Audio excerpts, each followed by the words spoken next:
pour moi. Oh, here, let me give you the old ones if you want them. They call that killing two.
and even spit upon by union leaders.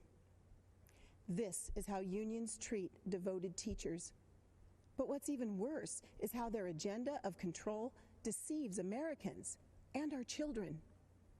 They've intentionally rewritten American history to perpetuate division, pervert the memories of our American founders, and disparage our Judeo-Christian virtues. Their lenient discipline policies morphed our schools into war zones, and they back defunding police and abolishing ICE. Unions collect billions annually from unsuspecting teachers and push this radical agenda into our classrooms against our will. Why? The only way to keep a free republic is with a well-educated, moral citizenry that can self-govern. Unions are subverting our republic, so they undermine educational excellence, morality, law, and order. That's why they spend hundreds of millions annually to defeat charter schools and school choice, trapping so many precious low-income children in dangerous, corrupt, and low-performing schools. To fight back on behalf of children and America, brave teachers brought a lawsuit against unions. And do you know who intervened against us? The Obama-Biden administration and California Attorney General Kamala Harris.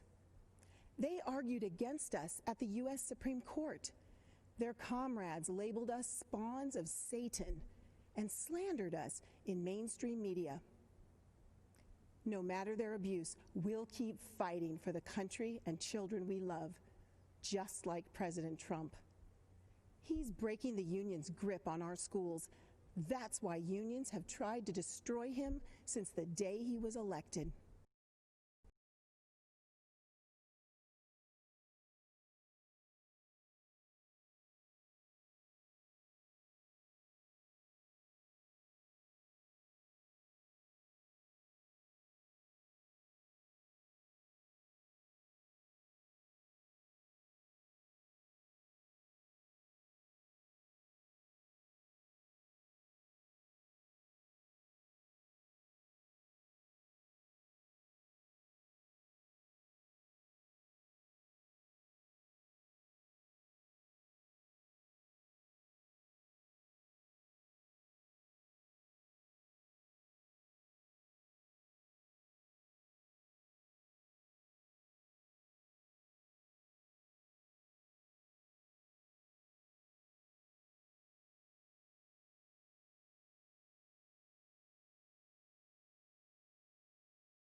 like mine. Thank you, President Trump. It is exciting to be part of the great American comeback story.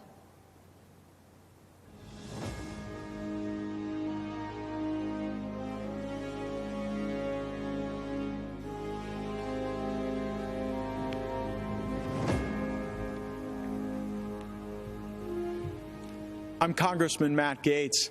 I'm speaking to you from an auditorium emptier than Joe Biden's daily schedule. But we are a nation of full hearts and clear minds. We see the choice clearly: strength or weakness, energy or confusion, success or failure. President Trump is the first president since Reagan not to start a new war. Biden has foolishly cheerled decades of war without winning, without end. President Trump knows we are strongest when we fight hardest, not in distant deserts, but for our fellow Americans. We must fight to save America now, or we may lose her forever. Joe Biden might not even notice. Settle for Biden. That's the hashtag promoted by AOC and the socialists. The Woketopians will settle for Biden because they will make him an extra in a movie written, produced, and directed by others. It's a horror film, really. They'll disarm you, empty the prisons, lock you in your home, and invite MS-13 to live next door. And the police aren't coming when you call. In Democrat-run cities, they're already being defunded, disbanded. Blaming our best and allowing society's worst, that's the story they write in Hollywood. That's if the lights even stay on in California anymore. A state that cannot keep power running for its own people should not send its junior senator to be vice president. They used to write only in fiction, but nightmares are becoming real. Cops killed, children shot. At the Democrat convention, they say, if you vote against Trump, it will all stop. Appeasement is never a winning strategy. No, we won't settle for violence in our neighborhoods or at our border. We won't settle for decades of bad decisions by basement-dwelling Joe Biden. We settle a continent. We know that the frontier, the horizon, even the stars belong to us. Donald Trump, like all builders, is a visionary. That which is built in the mind is even more powerful than the brick and mortar that holds it together. First comes the mind, then the making. First comes the vision, then the work. Washington, Lincoln, and Jefferson are immortal precisely because of the pull they have on our imagination. You cannot cancel a culture that loves its heroes.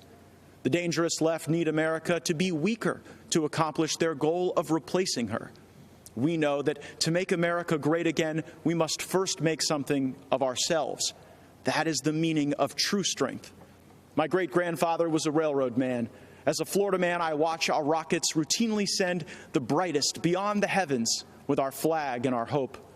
America is the greatest country that has ever existed. Don't let any celebrity, athlete, or politician tell you otherwise. President Trump sometimes raises his voice and a ruckus. He knows that's what it takes to raise an army of patriots who love America and will protect her. We must win this election if we cherish our country as much as we should, for there is no place to run, no refuge for freedom should we fail. America is not just an idea or a constitution. It is our home. We must protect our home with unbreakable made in America strength, strength I see every day in President Donald Trump. Thank you. My name is Kim Klacik, and I'm running for Congress in Maryland's 7th District.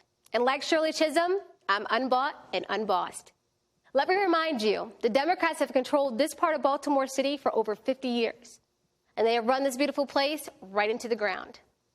Abandoned buildings, liquor stores on every corner, drug addicts, guns on the street, that's now the norm in many neighborhoods. You'd think Maryland taxpayers would be getting a whole lot since our taxes are out of control. Instead, we're paying for decades of incompetence and corruption. Sadly, the same cycle of decay exists in many of America's Democrat-run cities. And yet the Democrats still assume that black people will vote for them, no matter how much they let us down and take us for granted.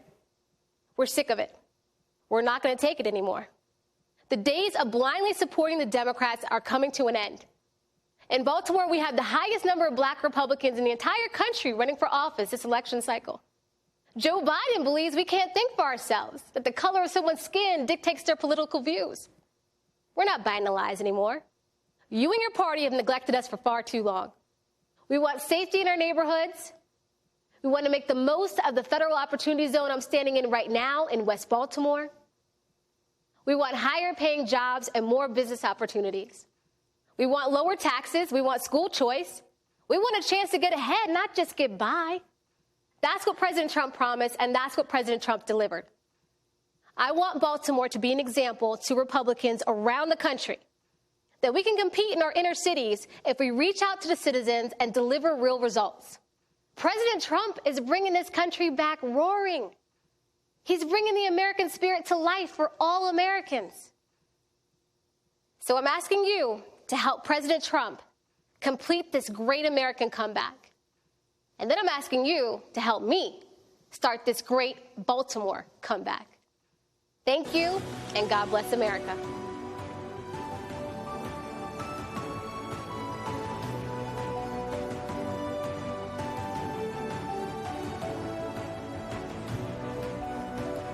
Good evening.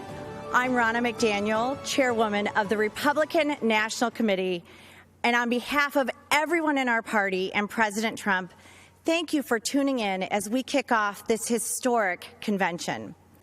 As we speak to you tonight, we send our thoughts and prayers to those facing terrible fires in California, recovering from storms in Iowa, and preparing for hurricanes in Louisiana and the Gulf Coast.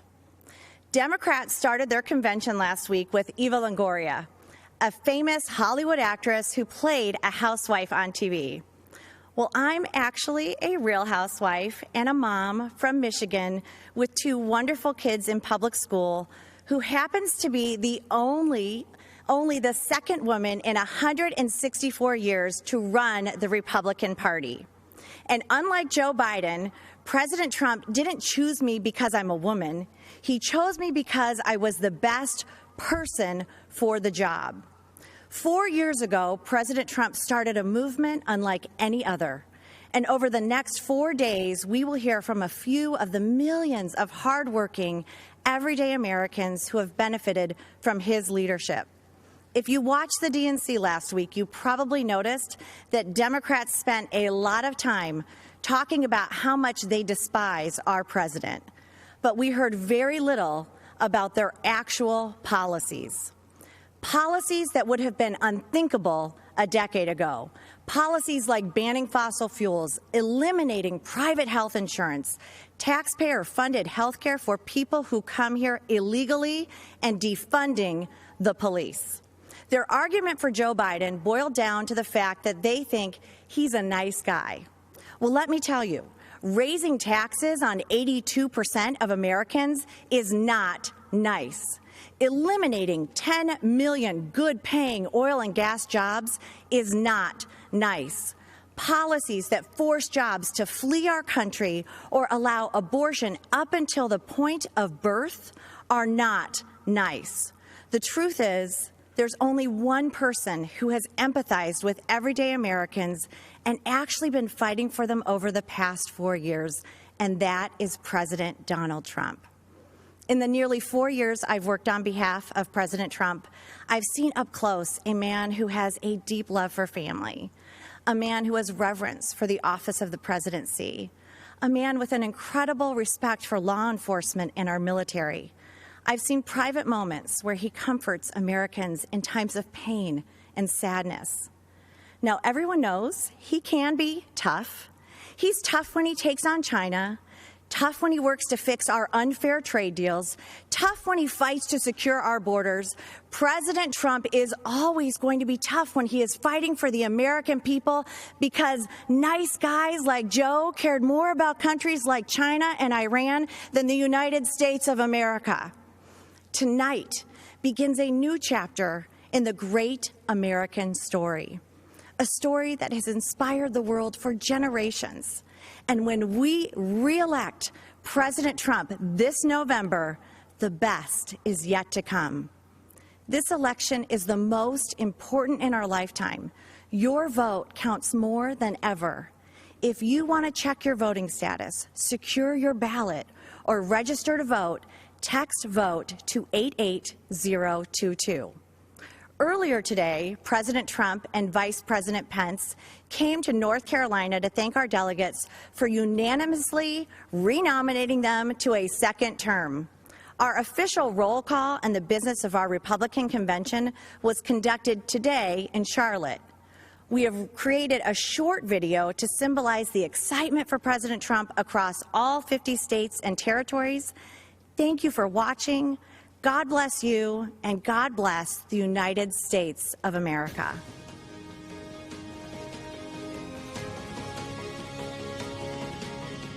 The great state of Alabama, Alaska, American Samoa, Arizona, Arkansas, California, Colorado, Connecticut, Delaware, District of Columbia, Florida, Georgia, Guam, Hawaii, Idaho, Illinois, Indiana, Iowa, Kansas, Kentucky, Louisiana, Maine, Maryland, Massachusetts, Michigan, Minnesota, Mississippi, Missouri, Montana, Nebraska, Nevada, New Hampshire, New Jersey, New Mexico, New York, North Carolina, North Dakota, the Northern Mariana Islands, Ohio, Oklahoma, Oregon, Pennsylvania, Puerto Rico, Rhode Island, South Carolina, South Dakota, Tennessee, the United States Virgin Islands, Utah, Vermont, Virginia, Washington, West Virginia, Wisconsin, Wyoming are excited to nominate Donald J. Trump, and Vice President Mike Pence for 4 more years. Thank you for all you've done to make America great again. It is our privilege to nominate you for 4 more years. and we know the best is yet to come.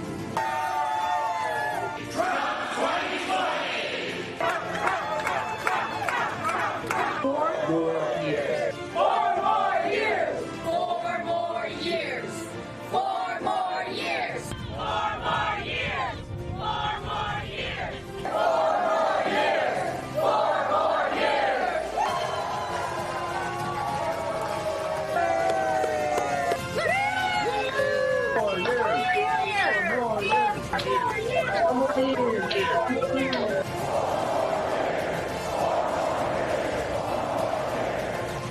We will make America great again.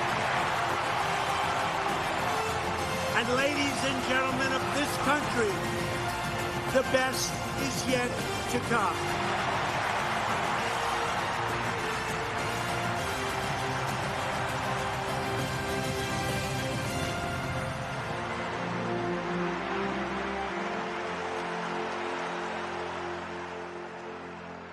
I didn't back down from my promises, and I've kept every single one. This current administration had made hope possible. We want this nation to continue to be the beacon of hope for the world. How many people said they're going to leave America if Donald Trump was elected? They're all still here, and they're not going anywhere because we are in the land of the free. We will never, ever sign bad trade deals. America first again. America first. America's great USMCA trade bill. This is a big win for the United States of America. This is a great trade deal. We are going to lift the restrictions on the production of American energy. We will create millions of more jobs. Hope to me is the belief in a better tomorrow and creating a better future for our children. When I look in the eyes of my grandchildren, I want them to know that their papa was not silent. We will rescue kids from failing schools by helping their parents send them to a safe school of their choice. We will completely rebuild our depleted military. The countries that we are protecting at a massive cost to us will be asked to pay their fair share. We will take care of our great veterans like they have never been taken care of before. This guy saved me. Yeah. He saved me. Thanks to him, I'm here. To me, he's giving people hope, what he's doing for the poor people, what he's doing for everybody. We are going to appoint justices of the United States Supreme Court who will uphold our laws and our Constitution. I why supporting law enforcement is so important for keeping America great. As long as I'm president, I will never defund your police, that I promise you. It's time to deliver a victory for the American people. We are going to start winning again. It's called Promises Made, Promises Kept.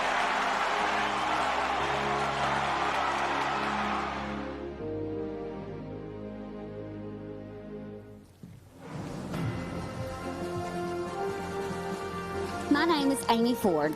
I've been a registered nurse for 17 years.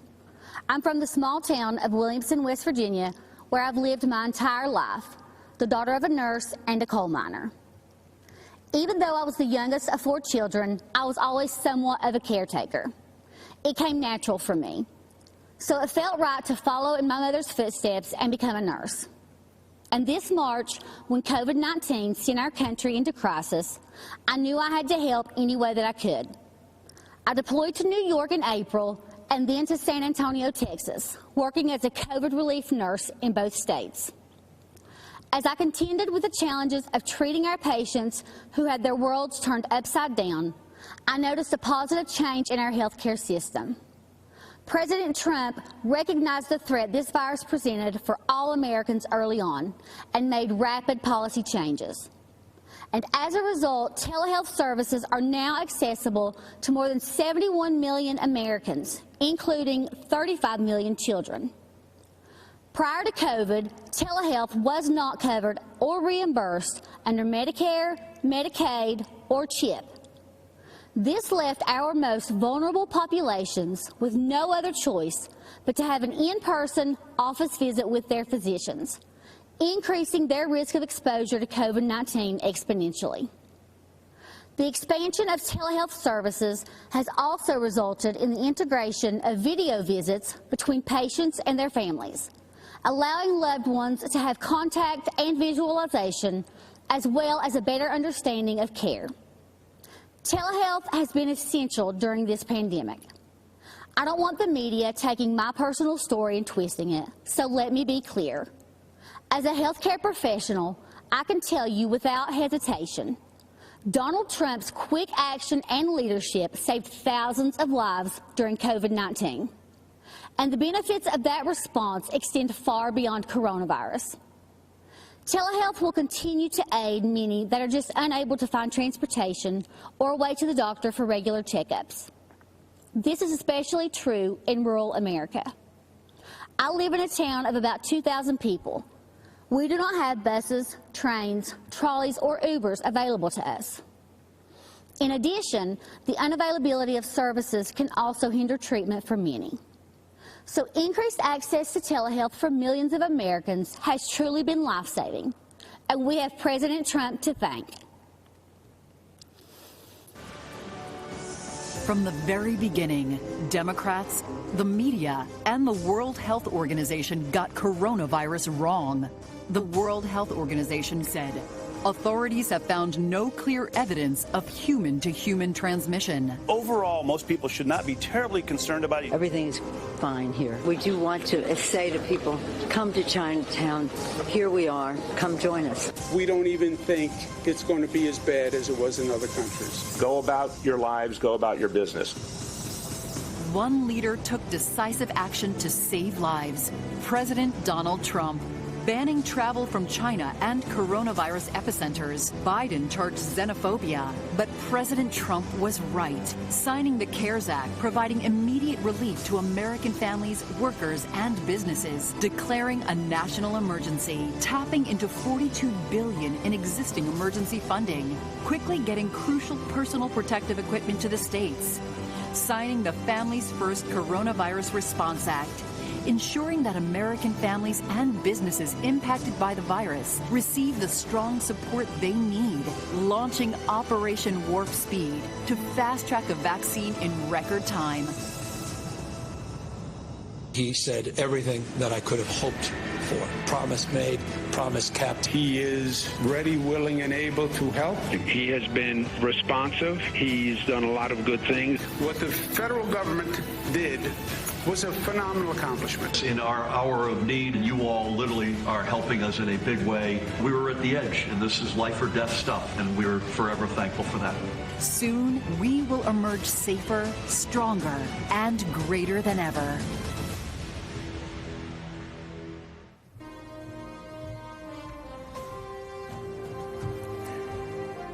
I am Dr. G.E. Ghali, an oral and maxillofacial surgeon and chancellor of a large academic medical and research center in Louisiana. I feel uniquely positioned to share how President Trump's decisive leadership led to a rapid and efficient response to the coronavirus pandemic. I know this as a health professional and as someone who has recovered from COVID himself. The COVID-19 pandemic exploded into our great nation with an intensity unparalleled in history. But our medical investigation and drug development systems were not designed for a pandemic. The devastating effects of the coronavirus demanded immediate changes at the regulatory level. A prompt response led by President Trump cleared away the red tape that usually makes drug approvals a long and drawn-out process. By harnessing the resources of the federal government and the private sector, President Trump's Operation Warp Speed is accelerating the testing, supply, development, and distribution of therapeutics, diagnostics, and very shortly, effective vaccines to counter COVID-19. Let me give you 3 clear examples of how President Trump's leadership removed regulatory barriers so COVID patients could have faster access to effective therapies and diagnostics. First, on February 26, 2 phase 3 clinical trials studying remdesivir were initiated. Just 2 months later, the FDA approved remdesivir for emergency use to treat COVID-19. Normally, this is a 3 to 5 year process. The amazing speed with which this happened in a safe but efficient manner is unheard of. Second, the FDA granted expanded access to COVID-19 convalescent plasma. Within 24 hours of this approval, we were administering convalescent plasma and remdesivir to a critically ill patient, a former Army Ranger and physician. Had it not been for the rapid deployment of these medicines, this patient, who is my colleague and friend, would have surely died. And third, at the end of July, I developed a fever and cough. I reached out to our testing team and received one of the Abbott rapid tests, yet another tool quickly approved by this administration. Within 15 minutes, my test came back positive, and within 4 hours, I was receiving my remdesivir doses, followed by an infusion of convalescent plasma. As a physician, I've seen firsthand how these breakthroughs have saved countless lives. As a patient, I've benefited from the expedited therapies made possible by the swift action of this administration. President Trump truly moved mountains to save lives, and he deserves credit. Thank you, President Trump, for providing timely access to critical diagnostics and therapeutics during this pandemic. Thank you, Mr. President, for your strong leadership in these challenging times.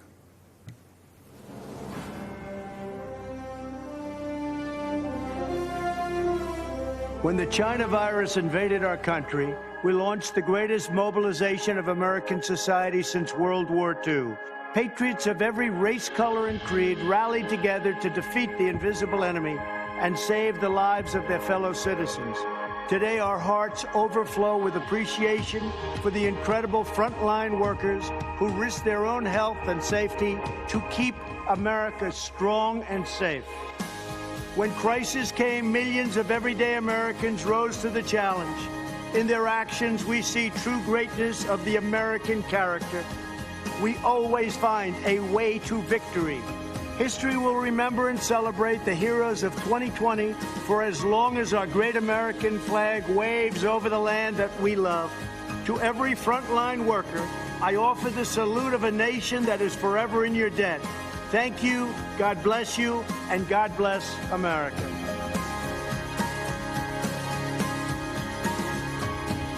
These are my friends. These are the incredible workers that helped us so much with the COVID. We can call it many different things, from China virus. I don't want to go through all the names because some people may get insulted, but that's the way it is. These are great, great people, doctors, nurses, firemen, policemen. We want to thank you all. You have been incredible, and we want to thank you and all of the millions of people that you represent. Thank you all very much. Great job. Thank you. Thank you all very much. So tell me a little about your stories. How about we'll start with you? I'm a postal worker, delivered to the senior community during COVID-19. Good. And we're taking good care of our postal workers. Absolutely. That I can tell you. Believe me, we're not getting rid of our postal workers, you know. They'd like to sort of put that out there. If anyone does, it's the Democrats, not the Republicans. I want to thank you very much, and thank everybody in that whole beautiful post office system. We appreciate it. Thank you. How about you? I'm a trucker. Good. I own a small business in Ohio. Great. Hauling steel mostly. You know, some of our customers actually made hospital beds with some of the material. That's fantastic. Well, congratulations. I love the truckers. You know, they're on my side. Thank you. I think all of them, frankly. I think pretty much all of them. How about you? I'm a custodian at the post office as well. What do you do exactly? Clean up everybody's mess and everybody's germs and all that. Can I tell you, that world, that profession will never be out of business. You know that, right? Sure. Thank you very much for being here. Thank you. And how about you? I'm a registered nurse, President Trump. I work at a New Jersey hospital. It's called Virtual Willingboro Hospital. Right. I also represent an organization of professional nurses. It's called the National Association of Catholic Nurses. Very good. But I want to tell you, sir, as a nursing supervisor, I am so in awe of your leadership. Honestly, I know many people have said often interesting things, but it takes a true leader to be able to ignore all that stuff and do what is right and not be offended by all the words being said. Yeah. And you really do show that positive spirit to us. And as nurses, I appreciate that. But just as an individual, I'm grateful for that. Well, I'm for the nurses. I'm for the doctors. I'm for everybody. We just have to make this China virus go away, and it's happening. Please, go ahead. I'm also a nurse. I represent Genesis Healthcare, which is a skilled nursing facility company. I want to thank you and your administration for all the supplies and support and funding that you've given the skilled nursing units. Without that, we couldn't do as well as we have done. I spent some time in New Jersey. I live in West Virginia, went to New Jersey and did some work there, and we finally started to see things change and turn around. I appreciate what you said, because we have delivered billions of dollars of equipment that governors were supposed to give, and in many cases, they didn't get. So the federal government had to help them, and all of the people that did this incredible work, they never got credit for it. But you understand where it came from. Thank you very much. Thank you both. It's really nice. Please, go ahead. I'm a police officer in Englewood, Colorado, and I contracted COVID in late March and recovered. That means we don't have to be afraid of you at all. Right? I'm good to Once you're recovered, you know, we have the whole thing with plasma happening. That means your blood is very valuable. You know that, right? Thank you very much. Great. Please. I'm a detention deputy at the Kern County Sheriff's Department out in California. Great. And I also contracted COVID into March and recovered from that also. How long was your problem? I was sick about 10 days, really bad. I got everything besides a cough. But recovered. I was off work for a month and a half, and I work in our local county jails. Did they do anything specifically to help you recover? They gave me Z-Paks medication, cough syrup. Okay, and I won't even ask you about the hydroxychloroquine, because it's a shame what they've done to that one, but I took it. I took the Z-Pak also, and zinc. I want to thank you all very much. It's an honor to have you in the White House. You're fantastic people, and the people you represent an incredible group of people, and we love you all. Thank you very much. Thank you very much. Appreciate it. Good evening. I'm Congressman Jim Jordan, representing the 4th District of Ohio. The Republican Party is the pro-America party. President Trump is the pro-America candidate. This election is about who can preserve the values, principles, and institutions that make America great. Don't believe me? Look at what's happening in American cities. Cities all run by Democrats. Crime, violence, and mob rule. Democrats refuse to denounce the mob, and their response to the chaos? Defund the police, defund Border Patrol, and defund our military. And while they're doing all this, they're also trying to take away your guns. Look at the positions they've taken in the past few months. Democrats won't let you go to church, but they'll let you protest. Democrats won't let you go to work, but they'll let you riot. And Democrats won't let you go to school, but they'll let you go loot. President Trump has fought against each of their crazy ideas. He's taken on the swamp, all of the swamp, the Democrats, the press, and the never-Trumpers. And when you take on the swamp fights back. They tried the Russia hoax, the Mueller investigation, and the fake impeachment. But in spite of this unbelievable opposition, this president has done what he said he would do. Taxes cut, regulations reduced, economy growing, lowest unemployment in 50 years, out of the Iran deal, embassy in Jerusalem, hostages home from North Korea, a new USMCA agreement, and of course he's building the wall and rebuilding our economy as we speak. I love the president's intensity and his willingness to fight every day in Washington for our families. But what I also appreciate about the president is something most Americans never get to see, how much he truly cares about people. Our family has seen it. 2 years ago, our nephew Eli was killed in a car accident. He lived a mile up the road from us, grew up wrestling and training with our boys, was a high school state champion, varsity athlete for the University of Wisconsin. It was a Saturday morning, 3 days after the accident. I walked to the car to head up to Eli's parents' home when the president called. We talked about a few issues, and then he asked how the family was doing. I said, "They're doing okay, Mr. President, but it's tough." The president said, "Yeah, losing a loved one is always difficult, and it's really tough when they're so young."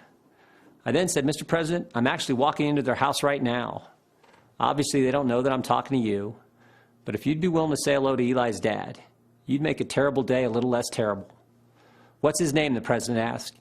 I walked through the door and said, "Todd, the president wants to talk to you." For the next 5 minutes, family and friends sat in complete silence as the president of the United States took time to talk to a dad who was hurting. That's the president I've gotten to know the last 4 years. The president who shared private moments like this with soldiers, victims of violent crime, and people who've had businesses destroyed by the mob. That's the individual who's made America great again, and who knows America's best days are still in front of us. And that's why I'm busting my tail to help him get reelected. I'm asking you to do the same. Thank you, and God bless our country. I'm not an actor, a singer, or a politician. I'm Herschel Walker.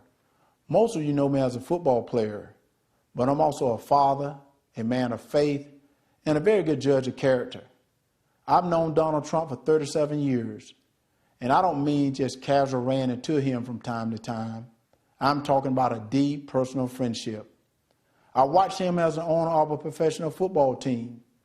Right after he bought the team, he set out to learn.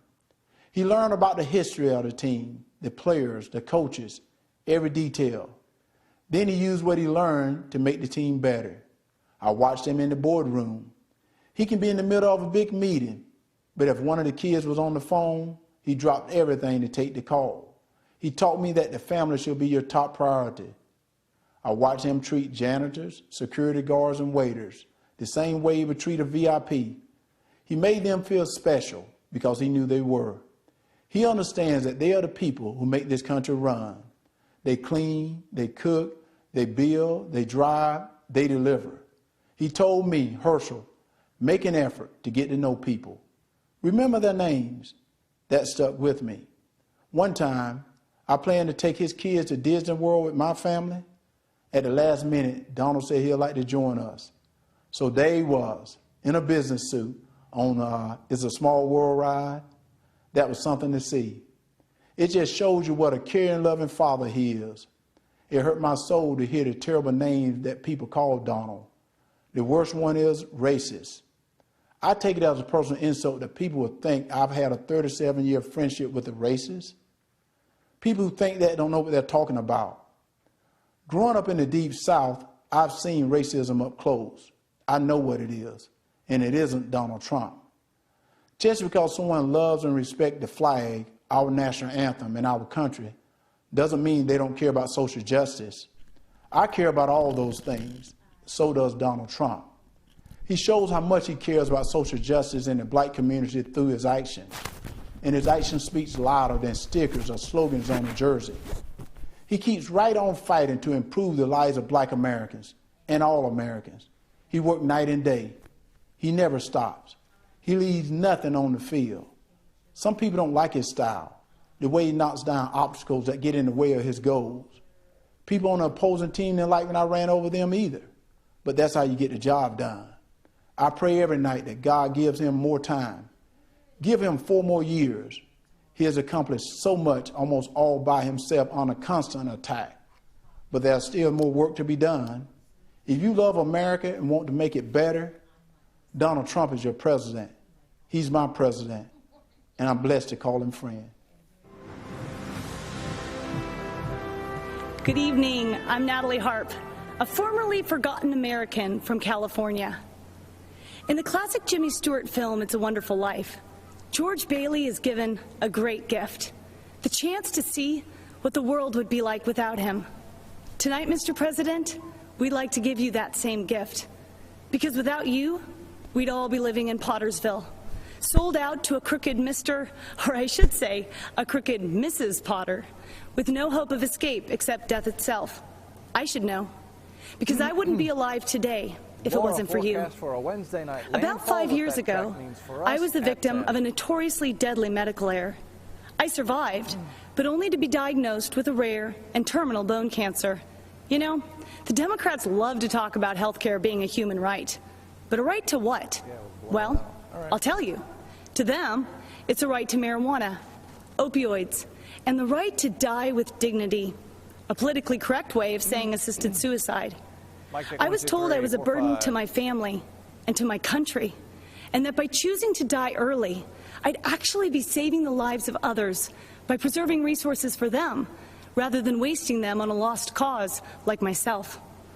And when I failed the chemotherapies that were on the market, no one wanted me in their clinical trials. I'd make them look bad. They didn't give me the right to try experimental treatments, Mr. President. You did. And without you, I'd have died waiting for them to be approved. Now with the coronavirus, everyone knows what that feels like to be waiting for a cure. But we've only been waiting a few months. Just imagine what 2020 would have looked like, fighting for your life, without Donald Trump fighting for it too. In January, there would have been no China travel ban. Millions would have died. Millions more would have been infected. For there'd be no record levels of testing, no right to try treatments, no fast track for a vaccine, nor Operation Warp Speed ready to deliver it. And without Donald Trump as our patient advocate for the past 4 years, well, the opioid epidemic would have stolen even more lives from even more families. Kidney patients would have no future except dying on wait lists, for there'd be no initiative to increase donations.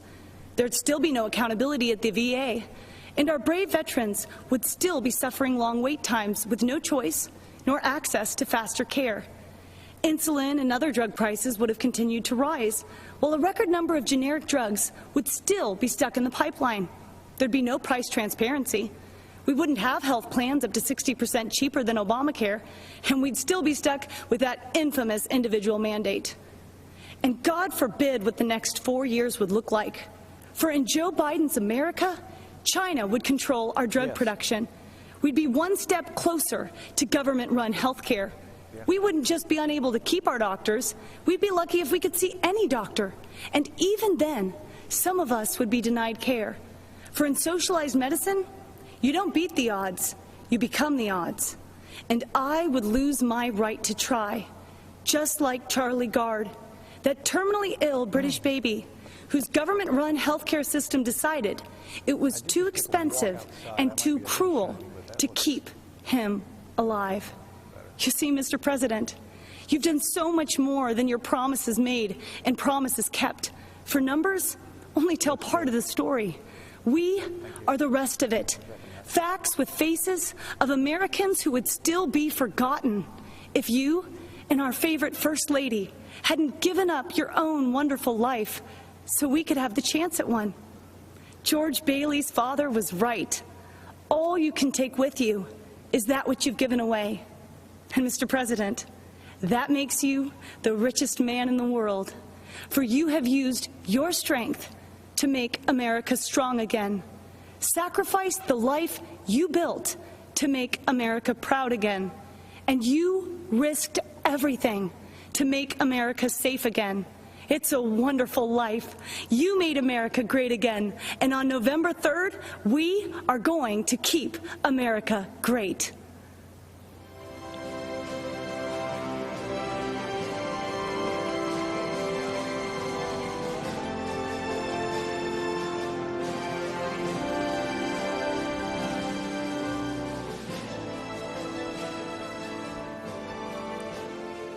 Hello, America. My name is Vernon Jones, and I'm a state representative from the great state of Georgia. As you can see, I'm a man of color, and I'm a lifelong Democrat, too. You may be wondering, why is a lifelong Democrat speaking at the Republican National Convention? And that's a fair question, and here's your answer. The Democratic Party does not want black people to leave their mental plantation. We've been forced to be there for decades and generations. But I have news for Joe Biden. We are free. We are free people with free minds. And I'm part of a large and growing segment of the black community who are independent thinkers, and we believe that Donald Trump is the president that America needs to lead us forward. This is no time for sleeping in the basement. Joe Biden has had 47 years to produce results. But he's been all talk and no action, just like so many of the Democrats who've been making promises to the black voters for decades. We've been their captive audience. When President Trump sought to earn the black vote, the Democratic Party leaders went crazy. Nancy Pelosi and Chuck Schumer literally started wearing kente cloths around the U.S. Capitol, as if pandering were enough to keep us satisfied. Let me tell you why I'm supporting our president. I grew up in the South, in Laurel Hill, North Carolina, Scotland County, the Green Pond community to be exact. My parents, Robin and Rufus Jones, built with their own hands a 4-room cinder block home with no indoor plumbing. They had very limited education, but they instilled in us a strong work ethic that drove me from those tobacco fields of North Carolina to those hallowed halls of the Georgia General Assembly. My parents taught me if I believed in God, worked hard, and treated every person fairly, there was no limit to what we could achieve. I attended North Carolina Central University, an historical black college. For generations, HBCUs have been the incubators that develop black scholars in math and science and religion, engineering, and politics. They have been important springboards for the black success. But Democrats haven't treated them that way. When President Trump took office, he changed everything. He delivered historic funding to HBCUs, and he guaranteed it for 10 years, something that's never happened in the history of this country. That gave our HBCUs stability, the chance to grow, and produce the next generation of black leaders. That's right, Donald Trump did that. He's also supported school choice to ensure that no child, no matter their race or zip code, is left behind. Every child should have access to a quality education. But education is just the beginning. The president also built the most inclusive economy ever, with record low unemployment for African Americans and record high participation in the workforce. He put opportunity zones in the Trump tax bill that would drive investment into our communities for decades to come. He put the interests of American workers, and especially black workers, first. That's right, Donald Trump did that. He delivered historic criminal justice reform. He ended once and for all the policy of incarceration of black people, which has decimated our communities, caused by no other than Joe Biden.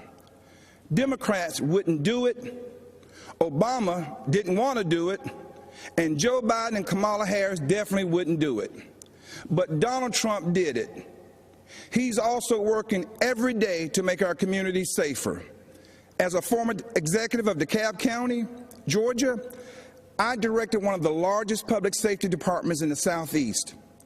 I've seen tragic shootings on both sides, officers killing citizens and citizens killing officers in the line of duty. Police officers are our fellow citizens. They live in our country. They have families too. They live in our communities.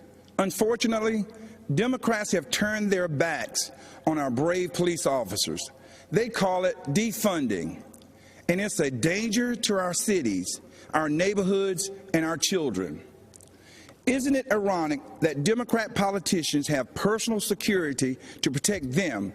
So why don't they forego their security and replace them with social workers, especially since that's what they want for you and me?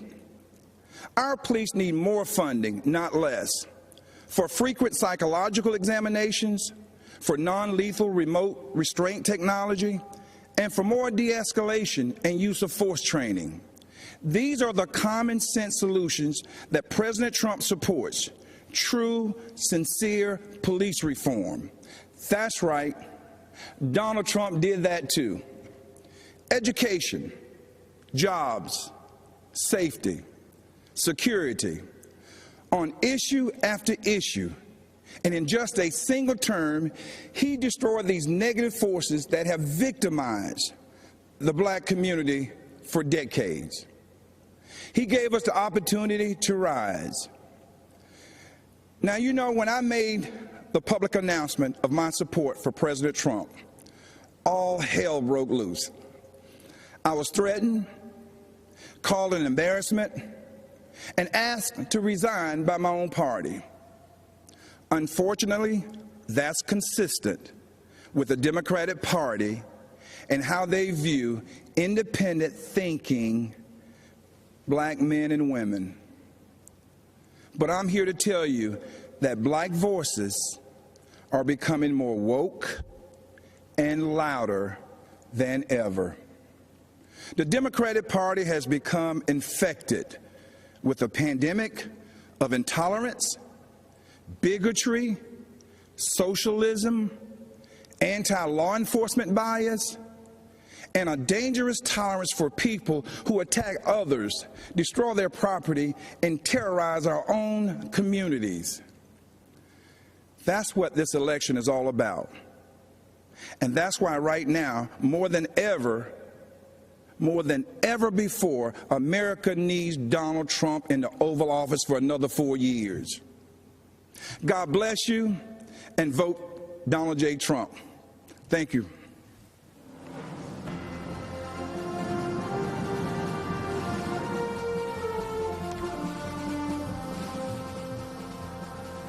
In 2018, a gunman walked into Marjorie Stoneman Douglas High School in Parkland, Florida, and changed my life forever. My name is Andrew Pollack. His name isn't worth saying. One of the seniors walking in the hallways that day was my beautiful daughter, Meadow. She was just months away from graduating and beginning a new life. We were so proud of the woman she had become. But in the hallway on that third floor, the gunman saw Meadow and shot her down the hallway, hitting her 4 times. After she was shot and on the floor, she crawled over to another student, a freshman girl, to protect her. She draped her body over her, and then the scumbag gunman shot my daughter at point-blank range 5 more times, killing Meadow and the girl she was shielding. She had a whole life ahead of her, and in that life, she could have done anything and been anything. So many moments that I waited so long for were taken from me. I didn't get to drop her off at college. I didn't get to walk her down the aisle. But every moment was taken from her, and for what? I never wanted this to become a political spectacle, but it did. I never wanted to meet the president like this, but I did. I was invited to the White House. The truth is, I had just buried my daughter that week. I really wasn't interested in public events like a tour or a photo op. I was interested in answers and solutions. So if the president wanted to meet me personally, I said I'd go. They said, of course, that was his plan. At the White House, my family and I sat with the president in the Oval Office and told him about Meadow. I told him what we knew. I told him that his administration needed to take a closer look at what went wrong and why. And I got to see who President Trump really is. He's a good man and a great listener, and he cuts through the BS. Then the president did what he said he would do. He took action. He formed a school safety commission that issued dozens of recommendations to make schools safer. But I'll bet you never heard about that. Instead, the media turned my daughter's murder into a coordinated attack on President Trump, Republicans, and our Second Amendment. In fact, when President Trump asked me and other parents of children that were murdered in school shootings to join him as he announced the commission's findings, the media's first question wasn't about protecting kids. Shockingly, they asked about the government shutdown. President Trump turned to me appalled and said, "Andy, can you believe these people? We're trying to talk about school safety, and this is what they do." But I could believe it. After my daughter's murder, the media didn't seem interested in the facts, so I found them myself. I learned that gun control laws didn't fail my daughter. People did. The gunman had threatened to kill his classmates before. He had threatened to rape them. He had threatened to shoot up the school. Every red flag you could imagine. But the school didn't just miss these red flags. They knowingly ignored them. Far-left Democrats in our school district made this shooting possible because they implemented something they called restorative justice. This policy, which really just blames teachers for students' failures, puts kids and teachers at risk and makes shootings more likely. But it was billed as a pioneering approach to discipline and safety. I was just fine with the old approach to discipline and safety. It was called discipline and safety. But the Obama-Biden administration took Parkland's bad policies and forced them into schools across America. When President Trump rescinded Obama's guidance on restorative justice policies, he put an end to that. And that meant the world to me. It's hard to tell how much Mr. Biden understands about what happened at Parkland. Mr. Biden has campaigned on bringing back restorative justice as part of his unity platform with Bernie Sanders and has pledged to implement it in school districts across America. But he doesn't even seem to know when the shooting happened. He said that he was vice president when it happened, but he wasn't. Mr. Biden may not know when my daughter was murdered, but I do. February 14, 2018. Mr. Biden may not know that these policies make shootings more likely, but I do. Mr. Biden may not know who was vice president that day, but I do. It wasn't Joe Biden. It was Mike Pence. Thank God. And I know who the president was, too. It wasn't Barack Obama. It was President Donald J. Trump, and he took action. I truly believe the safety of our kids depends on whether this man is reelected. I hope you'll join me in helping to make that happen. Mr. President, myself and millions of Americans appreciate you and love you. God bless America, and God bless our President, Donald J. Trump. Thank you. A curfew now in effect for the city of St. Louis. Protests in St. Louis turned violent.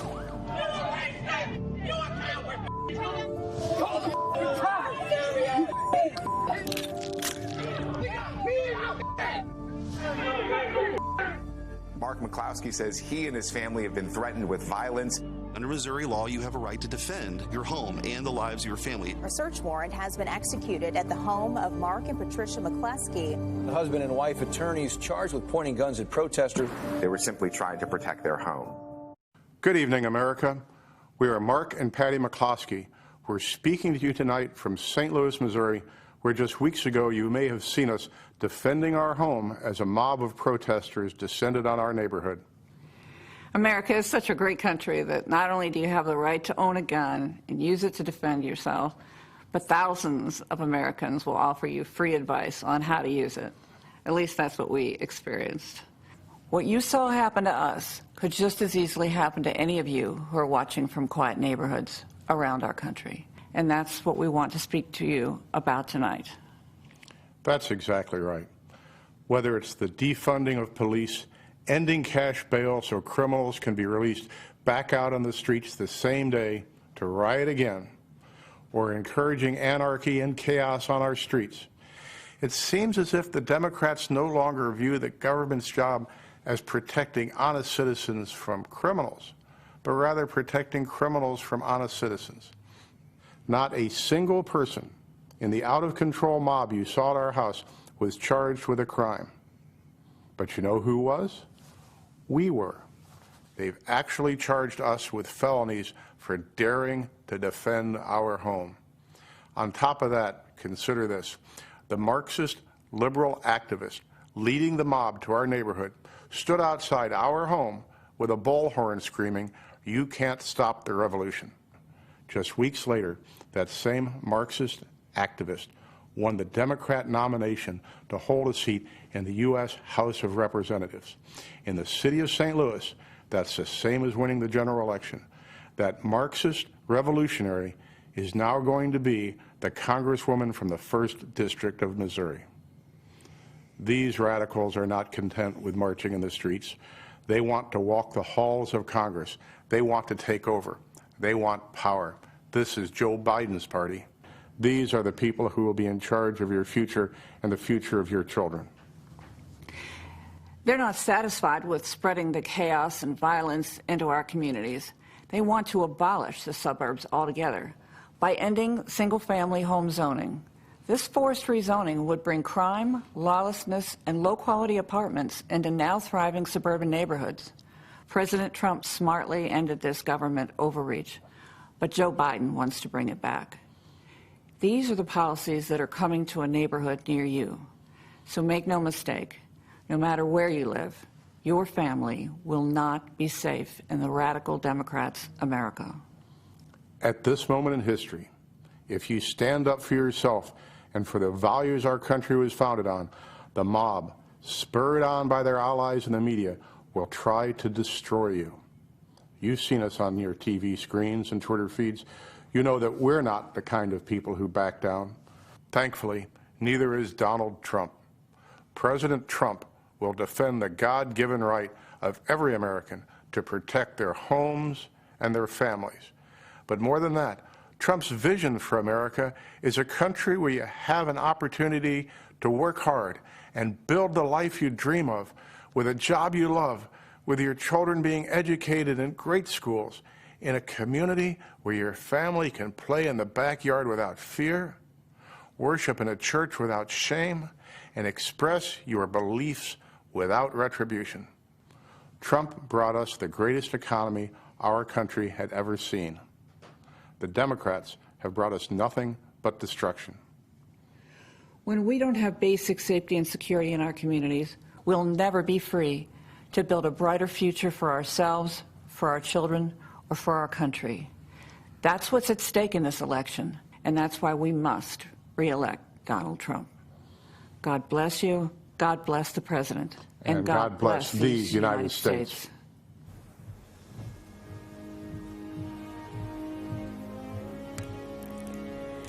Good evening, America. I'm Kimberly Guilfoyle. I speak to you tonight as a mother, a former prosecutor, a Latina, and a proud American. And yes, a proud supporter of President Donald J. Trump. Why? Because he is the president who delivers for America. He built the greatest economy the world has ever known for the strivers, the working class and middle class. As commander-in-chief, he always puts America first. President Trump is the law and order president. Now, presidential leadership is not guaranteed. It is a choice. Biden, Harris, and the rest of the socialists will fundamentally change this nation. They want open borders, closed schools, dangerous amnesty, and will selfishly send your jobs back to China while they get rich. They will defund, dismantle, and destroy America's law enforcement. When you are in trouble and need police, don't count on the Democrats. As a first-generation American, I know how dangerous their socialist agenda is. My mother, Mercedes, was a special education teacher from Aguadilla, Puerto Rico. My father, also an immigrant, came to this nation in pursuit of the American dream. Now I consider it my duty to fight to protect that dream. Rioters must not be allowed to destroy our cities. Human sex drug traffickers should not be allowed to cross our border. The same socialist policies which destroyed places like Cuba and Venezuela must not take root in our cities and our schools. If you want to see the socialist Biden-Harris future for our country, just take a look at California. It is a place of immense wealth, immeasurable innovation, and immaculate environment. And the Democrats turned it into a land of discarded heroin needles in parks, riots in streets, and blackouts in homes. In President Trump's America, we light things up. We don't dim them down. We build things up. We don't burn them down. We kneel in prayer, and we stand for our flag. This election is a battle for the soul of America. Your choice is clear. Do you support the cancel culture, the cosmopolitan elites of Nancy Pelosi, Chuck Schumer, and Joe Biden, who blame America first? Do you think America is to blame? Or do you believe in American greatness? Believe in yourself, in President Trump, in individual and personal responsibility. They want to destroy this country and everything that we have fought for and hold dear. They want to steal your liberty, your freedom. They want to control what you see and think and believe so that they can control how you live. They want to enslave you to the weak, dependent, liberal, victim ideology to the point that you will not recognize this country or yourself. From the beginning, when President Trump spoke about making America great again, he was speaking about that shining city on a hill and restoring the beacon of light that once shined so bright. His promise was to put America first, and he has. When President Trump cut middle-class taxes, putting tens of thousands of dollars back in the pockets of working-class Americans, that beacon began to flicker once again. When President Trump commanded the defeat of ISIS, took out al-Baghdadi and Soleimani, and paved the way for peace in the Middle East, that beacon started to glow. When he negotiated historic trade deals with Canada, Mexico, Japan, and China, bringing back thousands of manufacturing jobs to America, that beacon shined bright once again for the world to see. America, it's all on the line. President Trump believes in you. He emancipates and lifts you up to live your American dream. You are capable. You are qualified, you are powerful, and you have the ability to choose your life and determine your destiny. Don't let the Democrats take you for granted. Don't let them step on you. Don't let them destroy your families, your lives, and your future. Don't let them kill future generations because they told you and brainwashed you and fed you lies that you weren't good enough. Like my parents, you can achieve your American dream. You can be that shining example to the world. Manifest and be the change in this country that you dream, that you hope, that you believe in. Stand for an American president who is fearless, who believes in you, and who loves this country and will fight for her. President Trump is the leader who will rebuild the promise of America and ensure that every citizen can realize their American dream. Ladies and gentlemen, leaders and fighters for freedom and liberty and the American dream, the best is yet to come.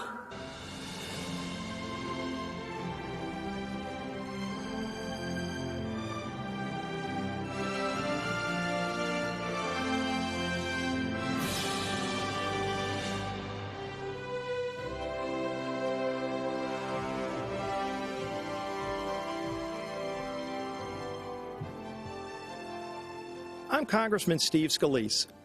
We're facing some tough challenges in America. This isn't the first time we've been here. I've worked closely with Donald Trump over the last few years, and if there's one constant theme to how he approaches problems, it's how much he cares about the hardworking people that Washington left behind. I've seen this firsthand.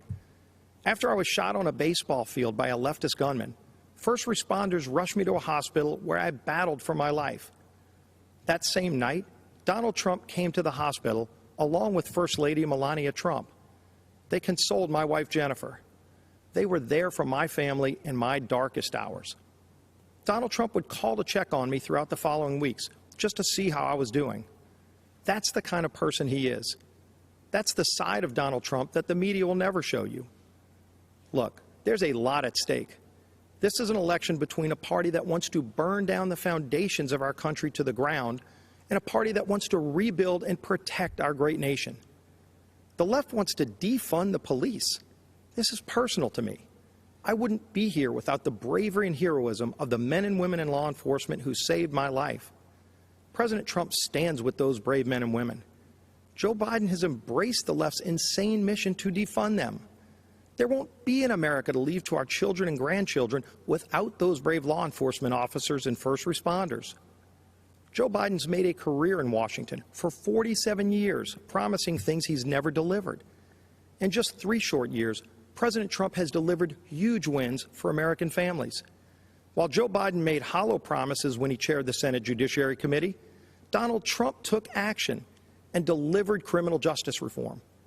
Joe Biden claims to care about the working man, but millions of good manufacturing jobs were shipped overseas during the Obama-Biden years to countries like China. Donald Trump brought those jobs back. I've seen how deeply President Trump cares about rebuilding our evaporating middle class. President Trump pledged to give the forgotten men and women of America a real shot at the American dream. And again, he delivered. The lowest unemployment rate in over 50 years, women creating small businesses at record pace, wages rising, the fastest, by the way, for lowest income levels. What can Joe Biden say to that? What has Joe Biden done in his 47 years in Washington that can compare to that? President Trump has delivered for the hardworking people of this great nation. It's going to take that kind of bold leadership to get us out of this COVID crisis. After President Trump saved lives by shutting down flights from China and Europe, he's now focusing the full weight of the government on a revolutionary plan to cure this virus by cutting red tape and empowering scientists to create a vaccine. This is visionary leadership in action at a time when we can't afford another 47 years of hollow promises. America's been through tough times before. Who better to lead us out of these times than the president who already built the strongest economy our country has ever seen? Donald Trump did it before. Donald Trump will deliver for us again. God bless you, and God bless these United States of America.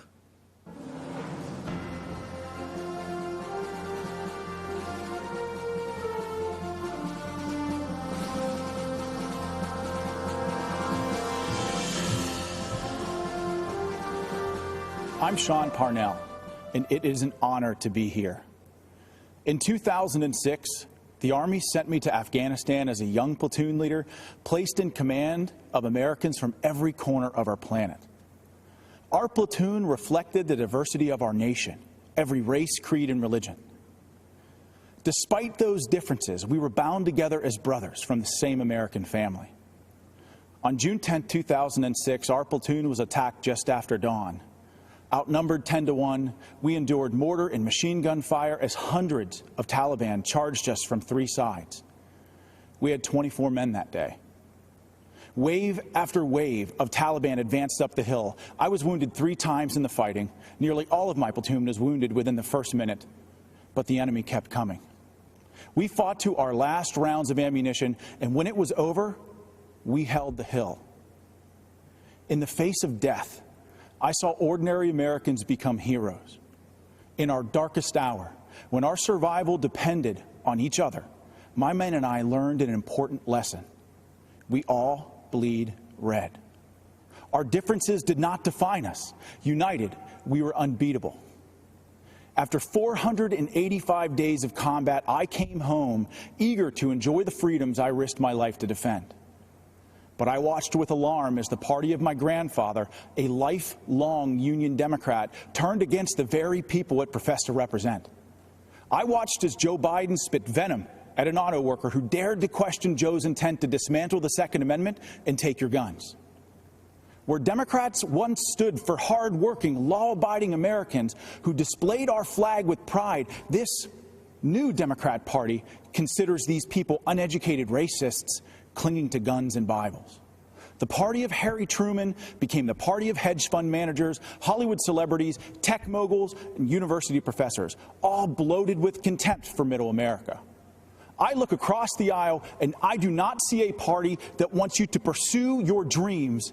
I see a Democrat Party that wants to dictate what those dreams are. I don't see a party that wants you to be free. I see a party that wants to chain you to conformity and will destroy anyone they deem a heretic.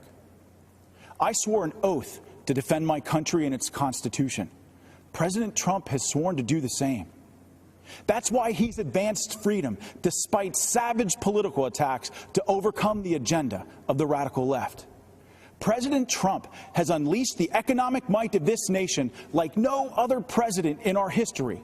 He triggered the rising tide of working families, brought us energy independence, reclaimed jobs from overseas that, Democrats said would never return.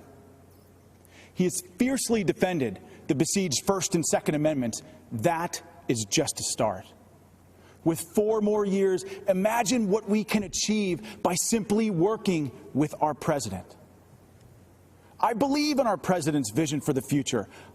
I stand here tonight calling on all Americans to join us. It doesn't matter what you look like, who you love, how you worship your gender or your job. If you're a traditional Democrat who's become disillusioned with how radical your party has become, then stand with us. You are most welcome. America needs all her patriots to rush to her defense. My fellow Americans, I promise you this. In our tent, you are free. Free to speak the truth, choose your journey, define your life. You have the power to go as far as you aim, then aim higher and keep going, because that is what Americans do. We are idealists and dreamers, lovers of adventure. We're rugged and independent. We don't make excuses. We make the impossible a reality. Think about it. In a century, we went from ground-bound dreamers gazing to the stars to doers who created the means to reach them. This is not the time to stand on the sidelines. If you love our country as we do, as our president does, join the chorus of patriot voices that will preserve this exceptional union. Mr. President, lead the way. Millions in our American family believe in this path to destiny. Guide us to that horizon. Thank you, and may God bless the United States of America.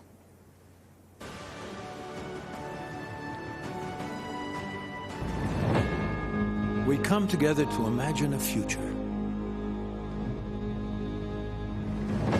determined by the shining light of our hopes and values and faith. A country where we are judged by our character with dignity and respect for all. The belief that all are created equal, that lives matter irrespective of race, creed, or color. Committed to excelling beyond our dreams. 4 years ago, we faced an historic crossroad. Career politicians promising change every election, but delivering emptiness. We chose a different path. A man who is not a politician. A man who cares. A man who works tirelessly for you. Still, politicians spun their deceptions and obstructed progress, fanning the flames of lawlessness. We all know that it is easy to criticize. It takes a true leader to solve problems. COVID-19, while others criticize without solutions. President Trump's swift action saved lives. And as leading Democrats want to keep businesses closed down, our president is leading the way for a full economic recovery. We are America, we as Americans work together to overcome challenges, write our own stories. America, land of promise, land of opportunity, land of heroes, land of greatness.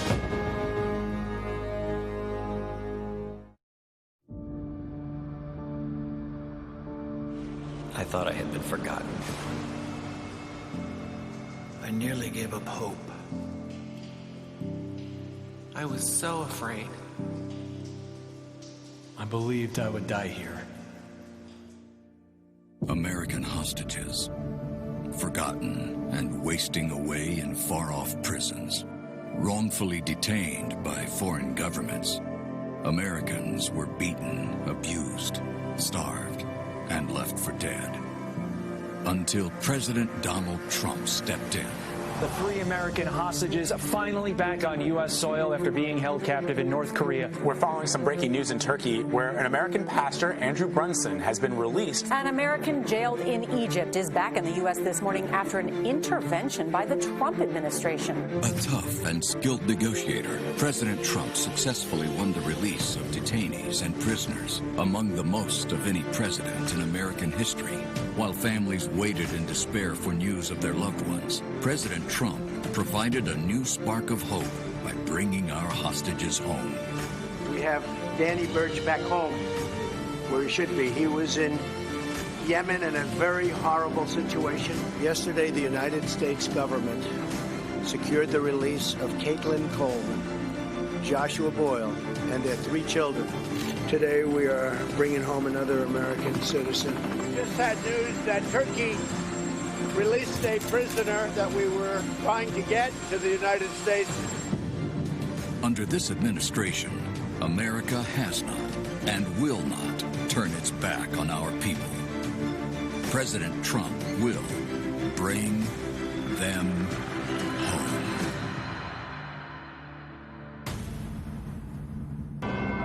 Diplomacy, negotiation skills, perseverance, faith.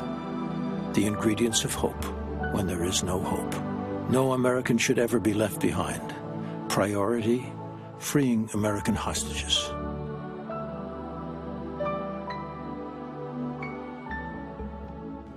We have 6 incredible people who were held hostage by various countries, and I'm very pleased to let everybody know that we brought back over 50 hostages from 22 different countries. We worked very hard on it, Ambassador O'Brien and others, and I will tell you, we're very proud of the job we did. But I'd like to ask maybe Pastor Brunson to say a few words so we can go through and just give us a little history of what happened and how is life treating you. I was held in Turkey for 2 years, and you took unprecedented steps, actually, to secure my release, and your administration really fought for me. And I think if you hadn't done that, I may still be in Turkey. So I'm very grateful. 28 years, right? They had you there they had you scheduled for a long time, Andrew. Yes. We had to get you back. And I have to say that, to me, President Erdogan was very good. And I know they had you scheduled for a long time, and you were a very innocent person. And he ultimately, after we had a few conversations, he agreed. So we appreciate that, and we appreciate the people of Turkey. And you still appreciate the people of Turkey, I understand, right? We love the Turkish people. We still That's do. great. It's great to have you back, Andrew. Thank you. Please. Mr. President, thank you for having me. Thank My you. name is Sam Goodwin. I'm from St. Louis, Missouri. I was held in Syria for 63 days, and I think I speak for my fellow former hostages and detainees here when I say I'm as grateful as I've ever been for anything to be home safely. And thank you for the invitation and opportunity to be here. Particularly, Ambassador O'Brien was incredibly supportive and helpful to my family, and we can't say enough nice things about him. Thank you for promoting him. Good. And just really happy to be here, so thank you. We got you back. You got me back, yeah. We got you all back, and we have some more that we're working on right now to get back that we better do. Please, go ahead. My name is Michael White, Mr. President. I do, once again, it's an honor to be here, honor to meet you in person. Basically, what had happened with me is I traveled over to the country of Iran. It turned out it was a major trap, and I was apprehended there. I went through a lot. in their injustice system, in the Iranian justice system. Iran is an oppressive, extortionist, terrorist regime. You know what I'm talking about. But what you did, sir, is you were able to get me out of that prison in record time. It was amazing. Thank you very much. Well, thank you. Really The honor's all mine. Please. Yeah, my name's Josh Holt. This is my wife, Tammy. Yes. We were held hostage in Venezuela for 2 years. I know very well. And you helped us get out. Senator Hatch worked with you very well on that as well. And it was a great honor to be able to meet you right when we got back. And I remember a lot of people asked me, what was it like meeting President Trump? And I just say I was blown away. I'd just gotten released after 2 years. Then I'm shaking the hand of the president in the Oval Office. I don't really remember a whole lot of it. So it's nice to meet you again. And it's been great. It's been great to be back, helping people through situations that they've gone through. And now we have started our family. Well, the great people of Utah really wanted me to do something about the two of you, and we were able to do it. And a little bit of a miracle, I think, frankly. It was. Because it was a very hostile period. And we appreciate everybody working so hard with us, but we were able to get you both back. And are you living in Utah now, I hope? We're still living in Utah. That's good. We'll say hello to the folks in Utah because they're great people. Thank you very much. Congratulations. Thank you. Please. I'm Brian Nairn. Spent an unexpected trip there in India. I was not going to India. I was going through India to Nepal, where I've been working for the last 18 years. But on behalf of my family and myself, thank you, President Trump, for getting us out and getting us home. The darkest moment of our whole time together, your letter to my wife came. And it really gave her the hope and the peace. And from that time forward, as more people got involved, especially the ambassador there in India, things became more peaceful, and the hope was there for the last 4 months that we really would get to come home, because they had planned on keeping me for 3 to 5 years. The original charge thing was 3 to 5 years, and that was cleared, and then they came up with new charges to do a 7-year term. Well, India responded very well to my request, so we appreciate that. We appreciate everything y'all did. Thank you all for being with us. We have a few more people we want to get back, and we will get them back, and they'll be back very soon. Thank you very much. Appreciate it. Great stories. There, the President of the United States highlighting a number of Americans who'd been held hostage overseas and were brought back through efforts of the Trump administration. I want to bring in CBS News Chief Washington Correspondent Major Garrett now, who is outside the Andrew Mellon Auditorium, where tonight's headliners are speaking. And that's clearly an effort by the president to say, this is something positive I've gotten done. Sure. What about some of the other promises he's made and promises he's kept? So a quick disclaimer, Nora, this list will not be exhaustive. The White House has a much longer list than we will show you of promises kept, and the Democratic National Committee has a much longer list of promises broken. But the ones we're going to show you are the ones that are going to be litigated in this campaign and part of the governing reality of the next president, whoever that might be. So the president reduced tax rates for individuals and corporations. He rebuilt and expanded the southern border wall. He also got out of the Paris Climate Accord and dropped out of the Iran nuclear deal. Important to conservatives, he appointed and saw confirmed 2 Supreme Court justices and more than 200 other justices to the federal bench. On the not kept side of the ledger, the deficit is higher, so is the national debt. Affordable Care Act remains, and there's no health care reform under a Republican banner. And also, the president promised during the campaign, I heard it over and over, Mexico would pay for the new border wall. Well, that hasn't happened. But what we heard tonight, Nora, is not only these promises made, promises kept, but the way the president keeps his promises. Republicans saying his methods are tough, but they are effective. Nora, back to you. All right, Major, thank you. Still ahead, we've got speeches by Nikki Haley, Donald Trump Jr., and Senator Tim Scott. You're watching CBS News coverage of the Republican National Convention.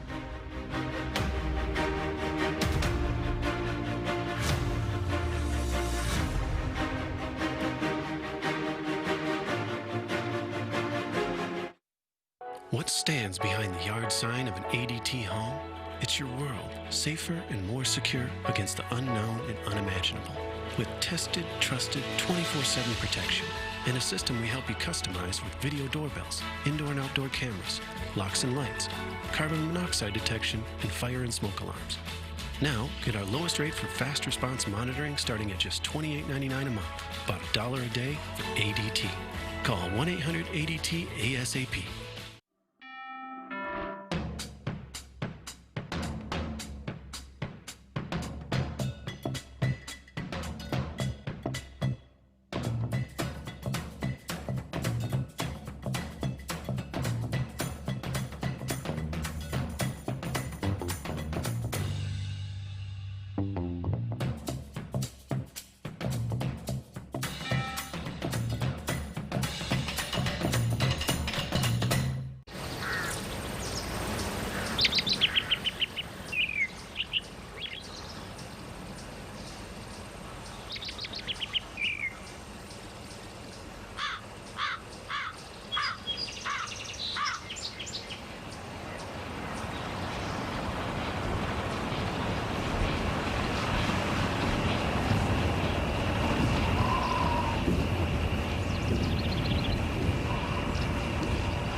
insurance guy for 5 years now. He makes us feel like we're worth protecting.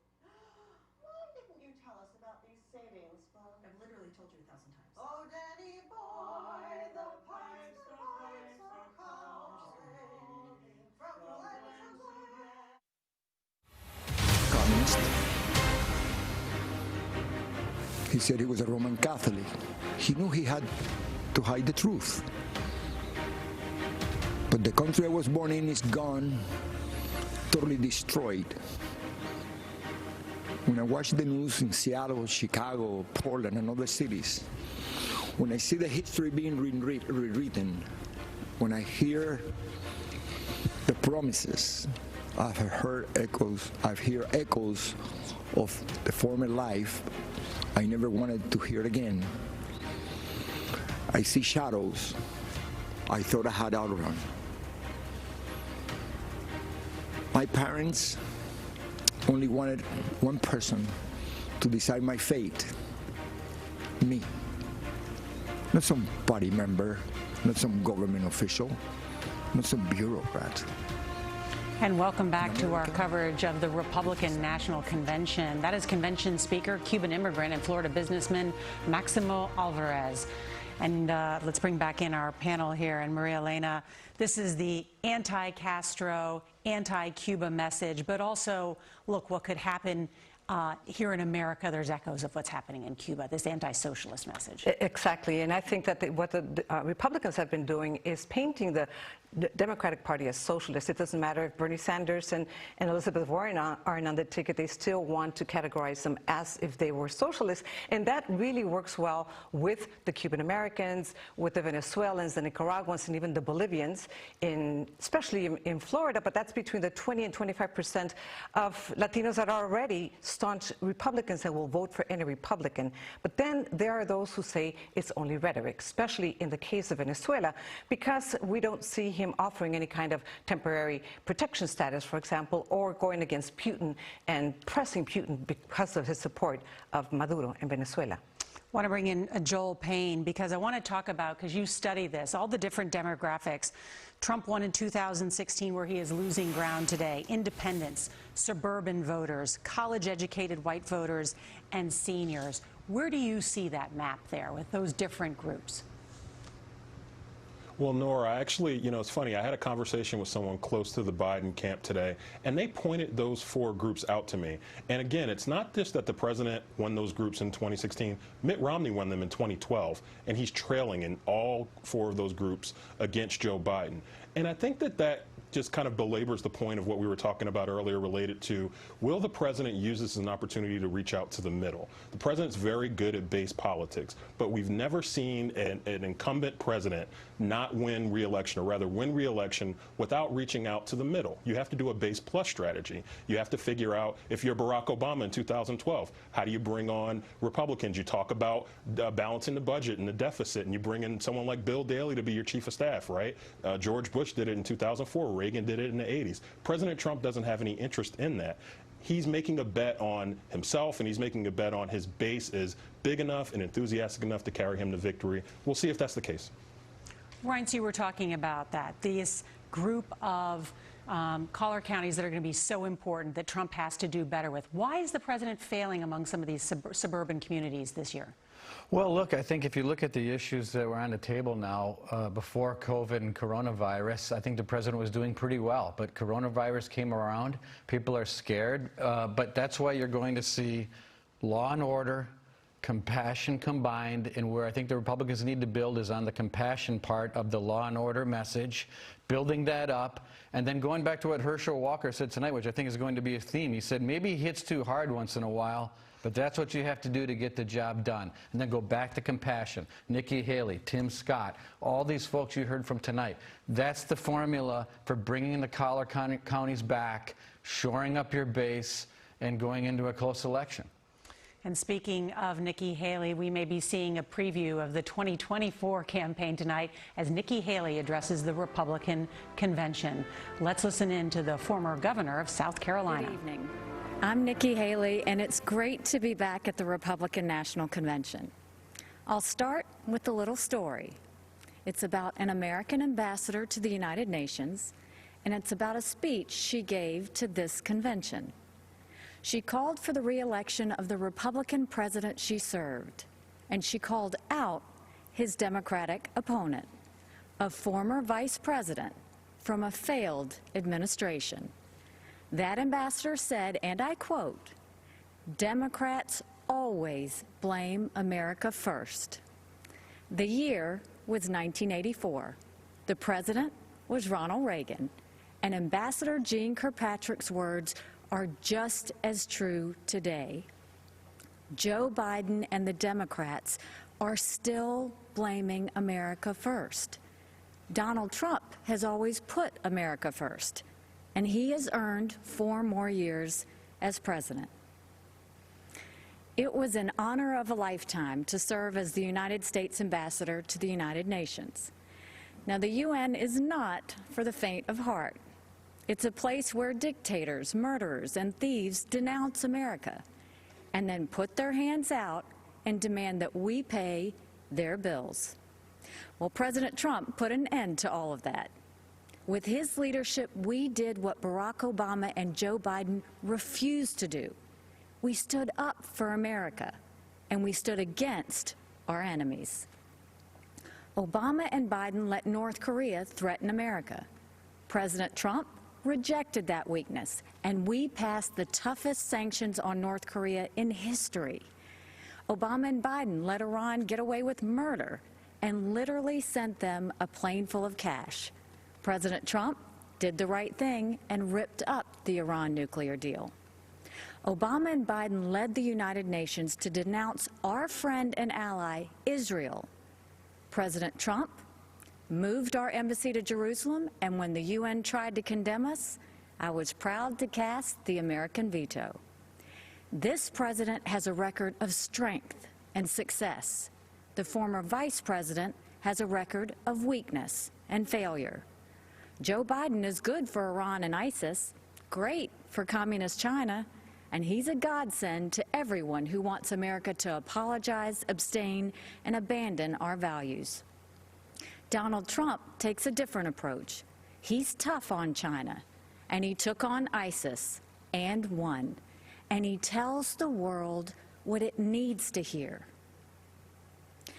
At home, the president is the clear choice on jobs and the economy. He's moved America forward, while Joe Biden has held America back. When Joe was VP, I was governor of the great state of South Carolina. We had a pretty good run.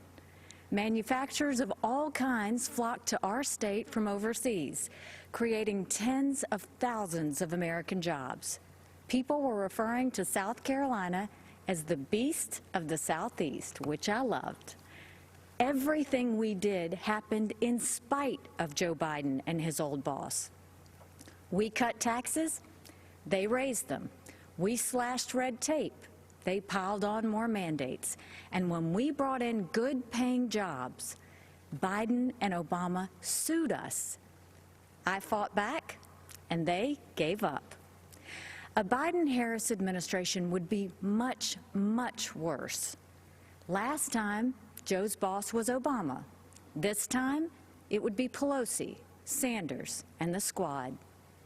Their vision for America is socialism, and we know that socialism has failed everywhere. They want to tell Americans how to live and what to think. They want a government takeover of health care. They want to ban fracking and kill millions of jobs. They want massive tax hikes on working families. Joe Biden and the socialist left would be a disaster for our economy. But President Trump is leading a new era of opportunity.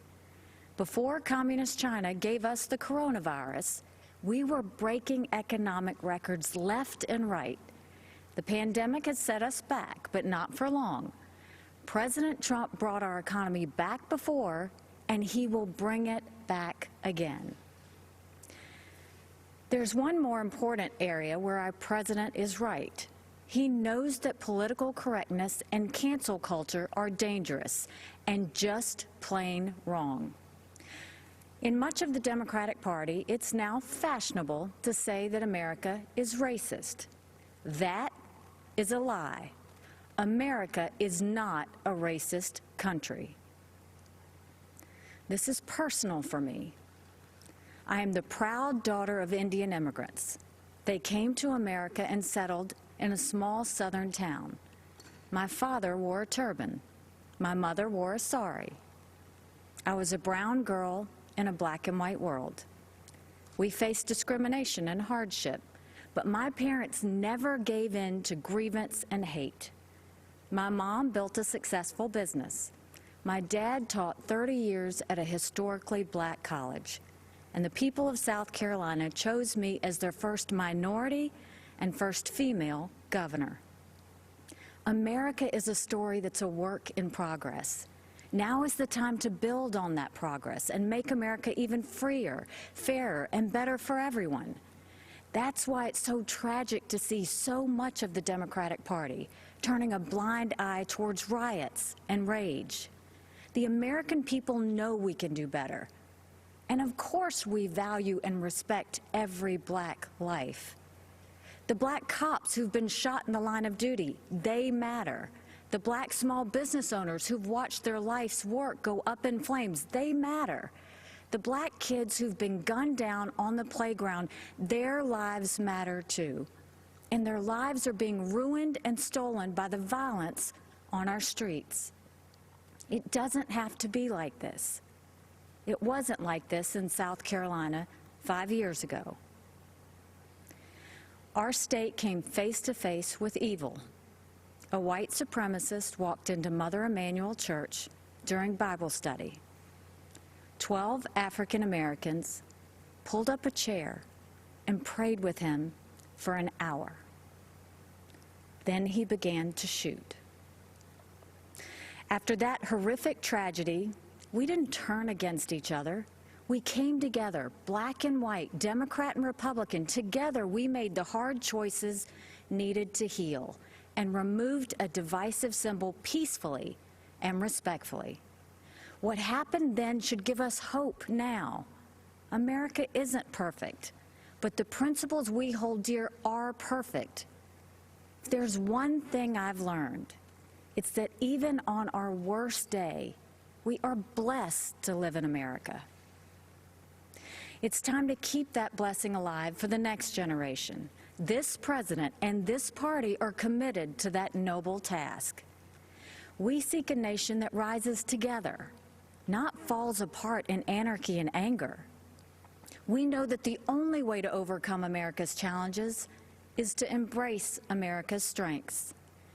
We are striving to reach a brighter future where every child goes to a world-class school chosen by their parents, where every family lives in a safe community with good jobs, where every entrepreneur has the freedom to achieve and inspire, where every believer can worship without fear and every life is protected, where every girl and boy, every woman and man of every race and religion has the best shot at the best life. In this election, we must choose the only candidate who has and who will continue delivering on that vision. President Trump and Vice President Pence have my support, and America has our promise. We will build on the progress of our past and unlock the promise of our future. That future starts when the American people re-elect President Donald Trump. Thank you, good night, and may God always bless America.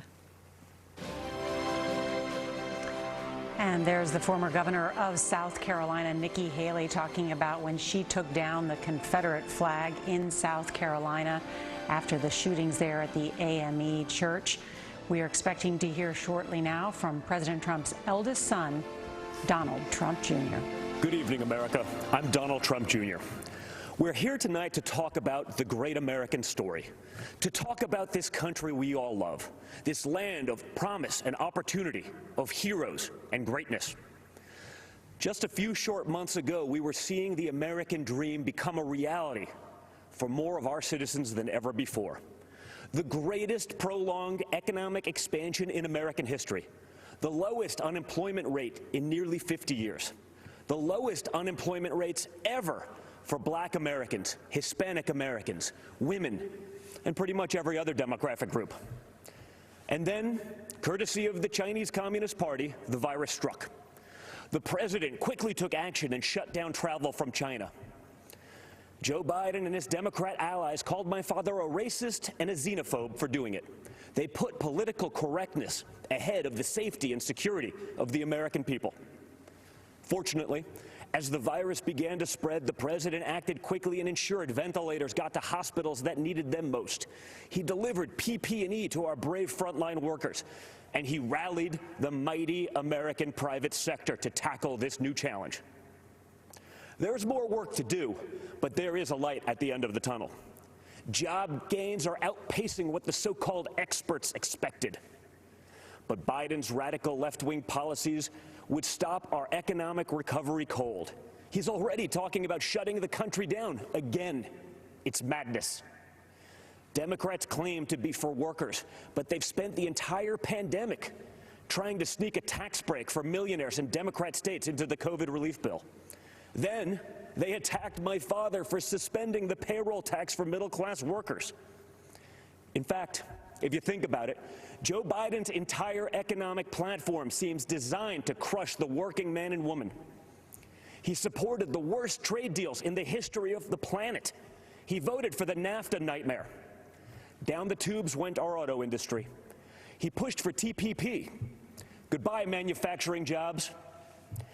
Beijing Biden is so weak on China that the intelligence community recently assessed that the Chinese Communist Party favors Biden. They know he'll weaken us both economically and on a world stage. Biden also wants to bring in more illegal immigrants to take jobs from American citizens. His open border policies would drive wages down for Americans at a time when low-income workers were getting real wage increases for the first time in modern history. He's pledged to repeal the Trump tax cuts, which were the biggest in our country. After 8 years of Obama and Biden's slow growth, Trump's policies have been like rocket fuel to the economy, and especially to the middle class. Biden has promised to take that money back out of your pocket and keep it in the swamp. That makes sense, though, considering Joe Biden is basically the Loch Ness Monster of the swamp. For the past half-century, he's been lurking around in there. He sticks his head up every now and then to run for president. Then he disappears and doesn't do much in between. So if you're looking for hope, look to the man who did what the failed Obama-Biden administration never could do and built the greatest economy. A YouTuber claims that you can choose not to answer census questions by simply writing in Fifth Amendment. Is this true? Our Verified team helps you separate fact from fiction about the U.S. Census tonight on KHOU. Except there's a difference this time. In the past, both parties believed in the goodness of America. We agreed on where we wanted to go. We just disagreed on how to get there. This time, the other party is attacking the very principles on which our nation was founded. Freedom of thought, freedom of speech, freedom of religion, the rule of law. Thomas Jefferson famously said, "I have sworn upon the altar of God eternal hostility against every form of tyranny over the mind of man." Our founders believed there was nothing more important than protecting our God-given right to think for ourselves. Now, the left, they're trying to cancel all of those founders. They don't seem to understand this important principle. In order to improve in the future, we must learn from our past, not erase it. So we're not going to tear down monuments and forget the people who built our great nation. Instead, we will learn from our past so we don't repeat any mistakes. And we will work tirelessly to improve the lives of all Americans. Joe Biden and the radical left are now coming for our freedom of speech. They want to bully us into submission. If they get their way, it will no longer be the silent majority. It will be the silenced majority. This has to stop. Freedom of expression used to be a liberal value, at least before the radical left took over. Now the Republican Party is the home of free speech, the place where anyone from any background can speak their mind, and may the best ideas win. People of faith are under attack. You're not allowed to go to church. but mass chaos in the streets gets a pass. It's almost like this election is shaping up to be church, work, and school versus rioting, looting, and vandalism. Or, in the words of Biden and the Democrats, peaceful protesting. Anarchists have been flooding our streets, and Democrat mayors are ordering the police to stand down. Small businesses across America, many of them minority-owned, are being torched by mobs. The Democrat mayors pretend it's not happening. They actually called it a summer of love. And that brings me to another important principle. Every American must be free to live without fear of violence in your country, in your communities, and in your homes. All men and women are created equal and must be treated equally under the law.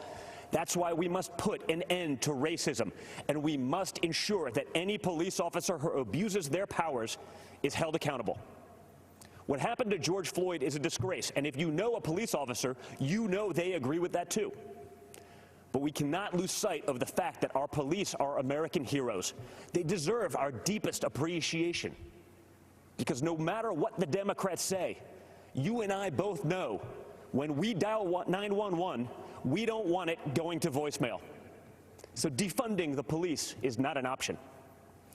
Everything starts with safety and security. You can't have anything else without it.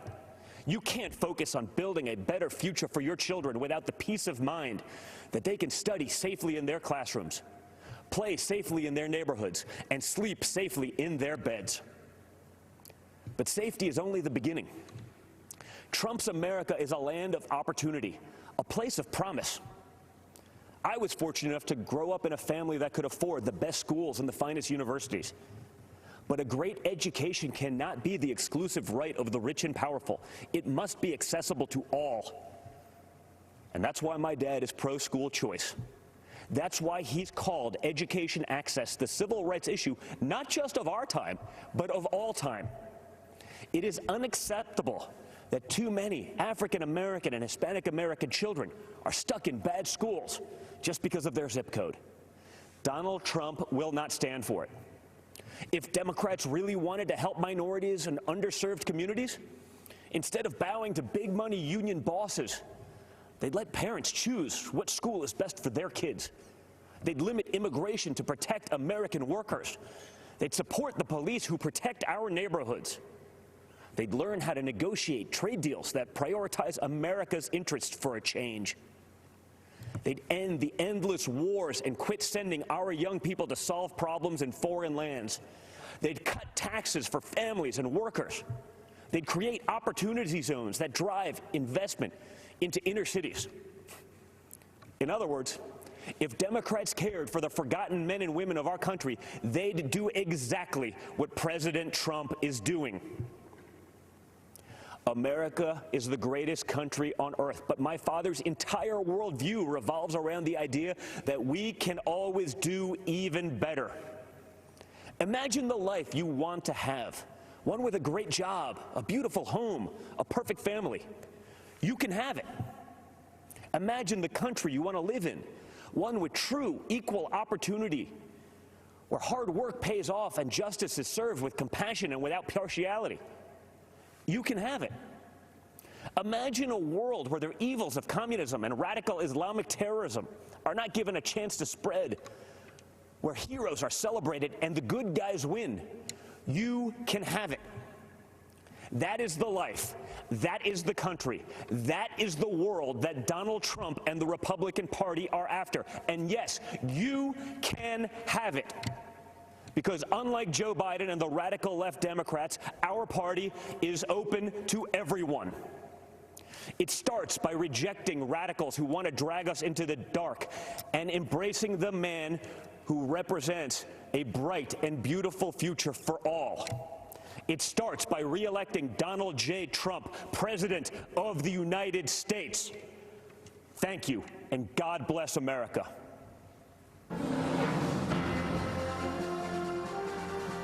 And a speech there from Donald Trump Jr. talking about using the word safety, safely and all in painting a picture of what another 4 years with his father of President of the United States would be like. We're going to talk to our panel about that speech. Also just ahead, the night's headliner, South Carolina Senator Tim Scott. We'll take a short break. You're watching CBS News coverage of the Republican National Convention.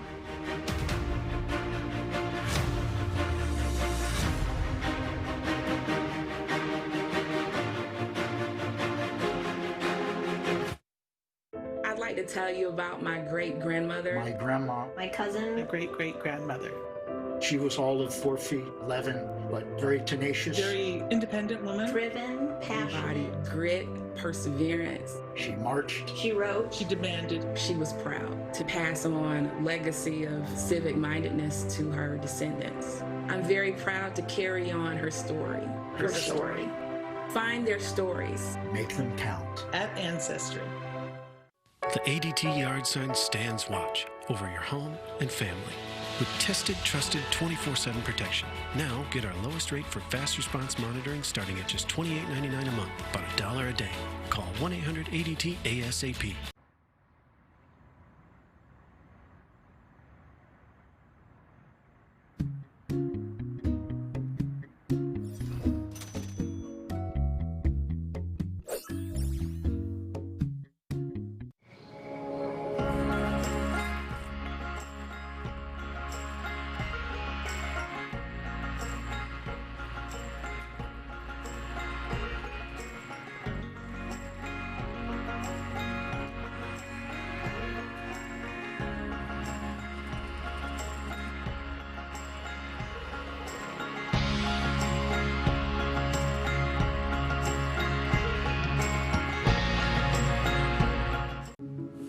Every time we pre-rinse, we waste up to 20 gallons.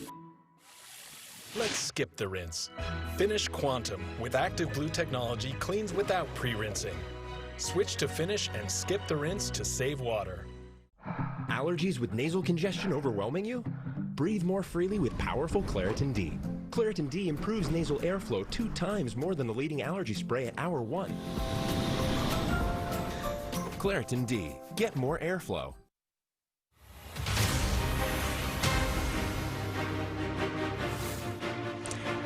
And welcome back. We're about to hear from Senator Tim Scott, the only black Republican in the U.S. Senate. We're going to hear from him in just a moment, but let's check back in with our panel. And Reince, you ran the RNC. We just heard from the former governor of South Carolina, Nikki Haley, then Donald Trump Jr.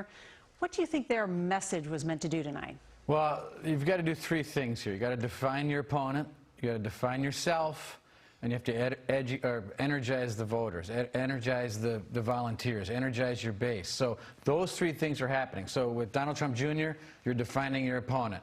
You're talking about safety. You're talking about what's happening out in the streets, and you're talking to those suburban voters. Nikki Haley, trusted voice, compassionate voice, diverse voice, someone who took down the Confederate flag, someone who led through a shooting, and someone who's trusted. So all that compassion comes through Nikki Haley. And yet, John, both Senator Tim Scott, who we're both to hear from, and Governor Nikki Haley have broken with this president on multiple occasions.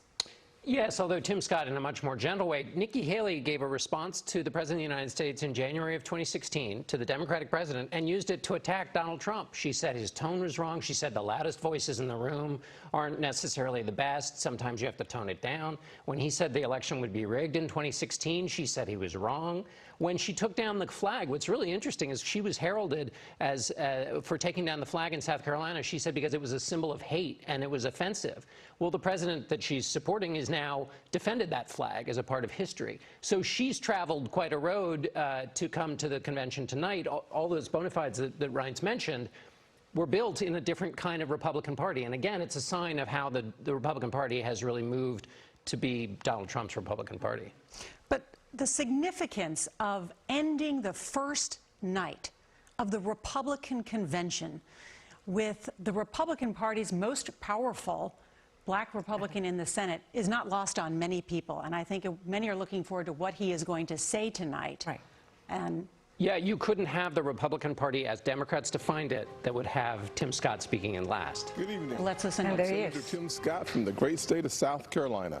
To all of you tuning in and participating in the political process, God bless you. This isn't how I pictured tonight, but our country is experiencing something none of us envisioned. From a global pandemic to the deaths of George Floyd and Breonna Taylor, 2020 has tested our nation in ways we haven't seen for decades. But regardless of the challenges presented to us, every 4 years, Americans come together to vote, to share stories of what makes our nation strong and the lessons we have learned that can strengthen it for further generations.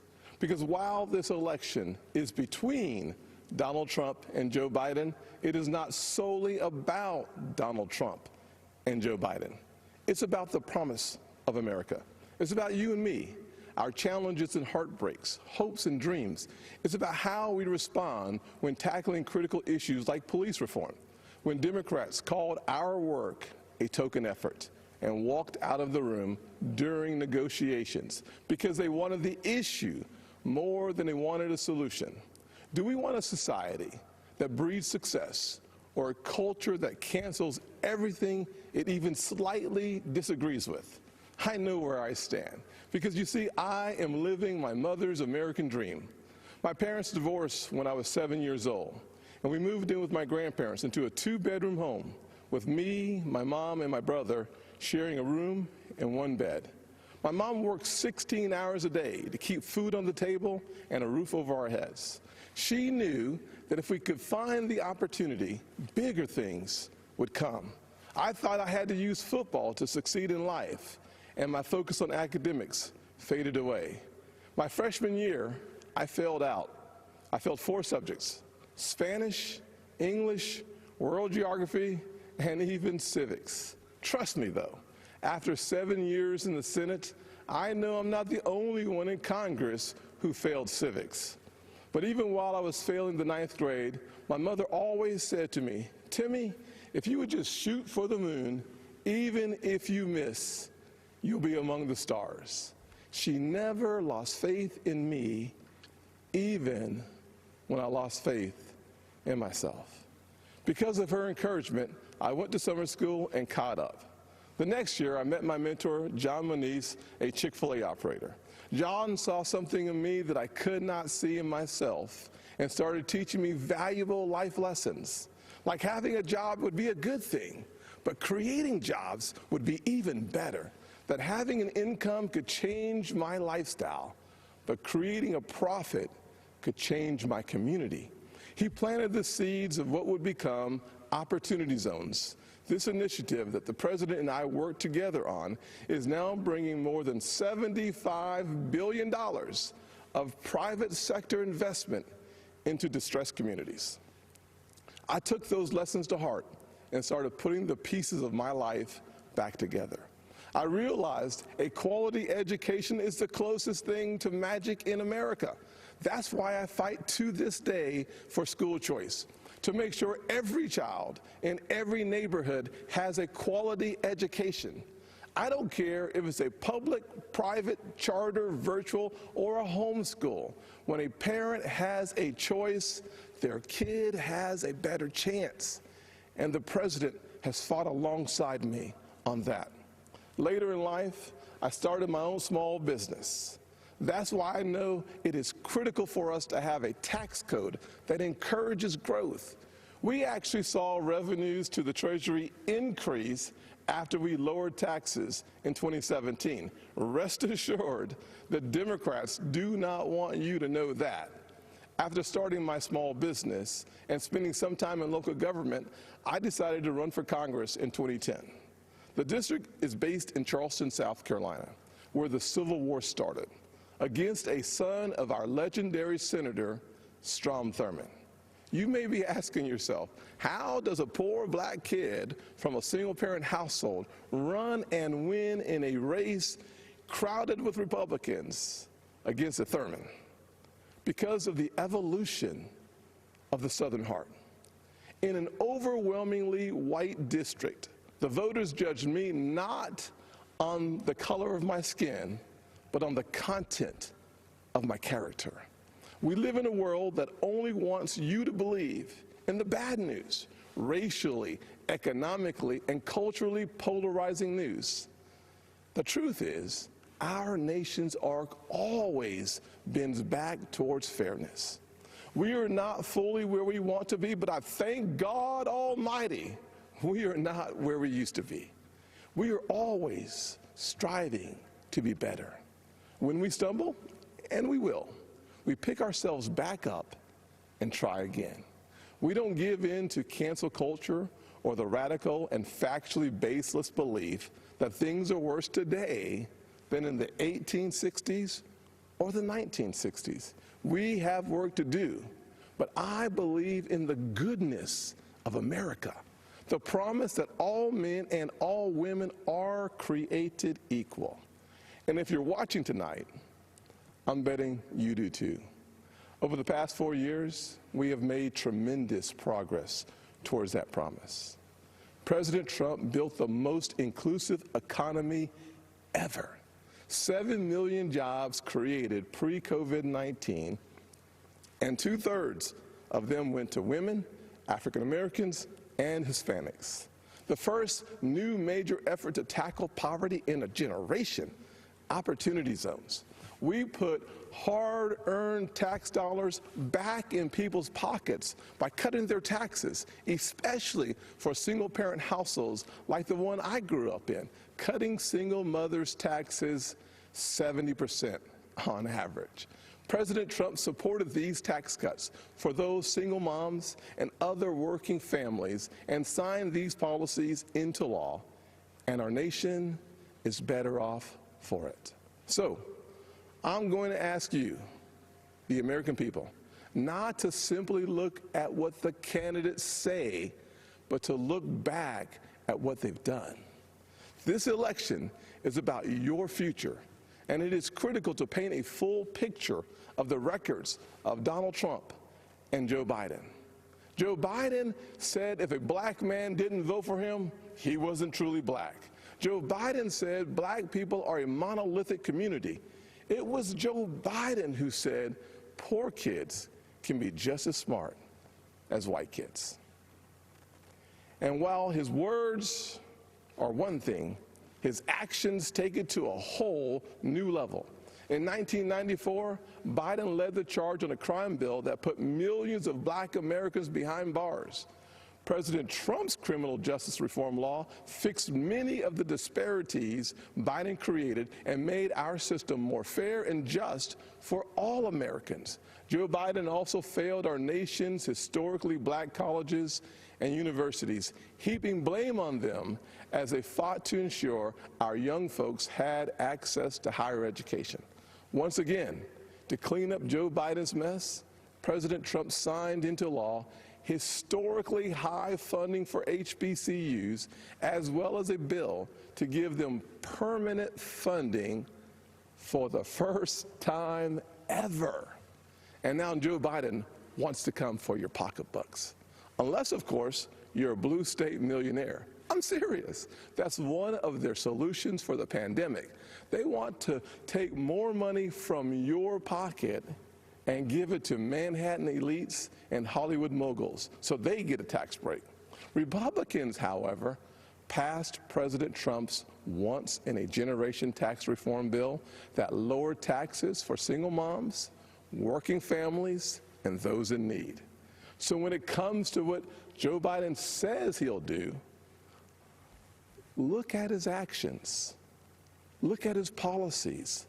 Look at what he already did and what he didn't do while he's been in Washington for 47 years. Ladies and gentlemen, people don't always see those failures because they think we're having a policy debate on two sides of an issue. That is not what is happening. Our side is working on policy, while Joe Biden's radical Democrats are trying to permanently transform what it means to be an American. Make no mistake, Joe Biden and Kamala Harris want a cultural revolution, a fundamentally different America. If we let them, they will turn our country into a socialist utopia. And history has taught us that path only leads to pain and misery, especially for hard-working people hoping to rise. Instead, we must focus on the promise of the American journey. I know that journey well. My grandfather's 99th birthday would have been tomorrow. Growing up, he had to cross the street if a white person was coming. He suffered the indignity of being forced out of school as a third grader to pick cotton, and he never learned to read or write. Yet, he lived long enough to see his grandson become the first African American to be elected to both the United States House and the United States Senate in the history of this country. Our family went from cotton to Congress in one lifetime.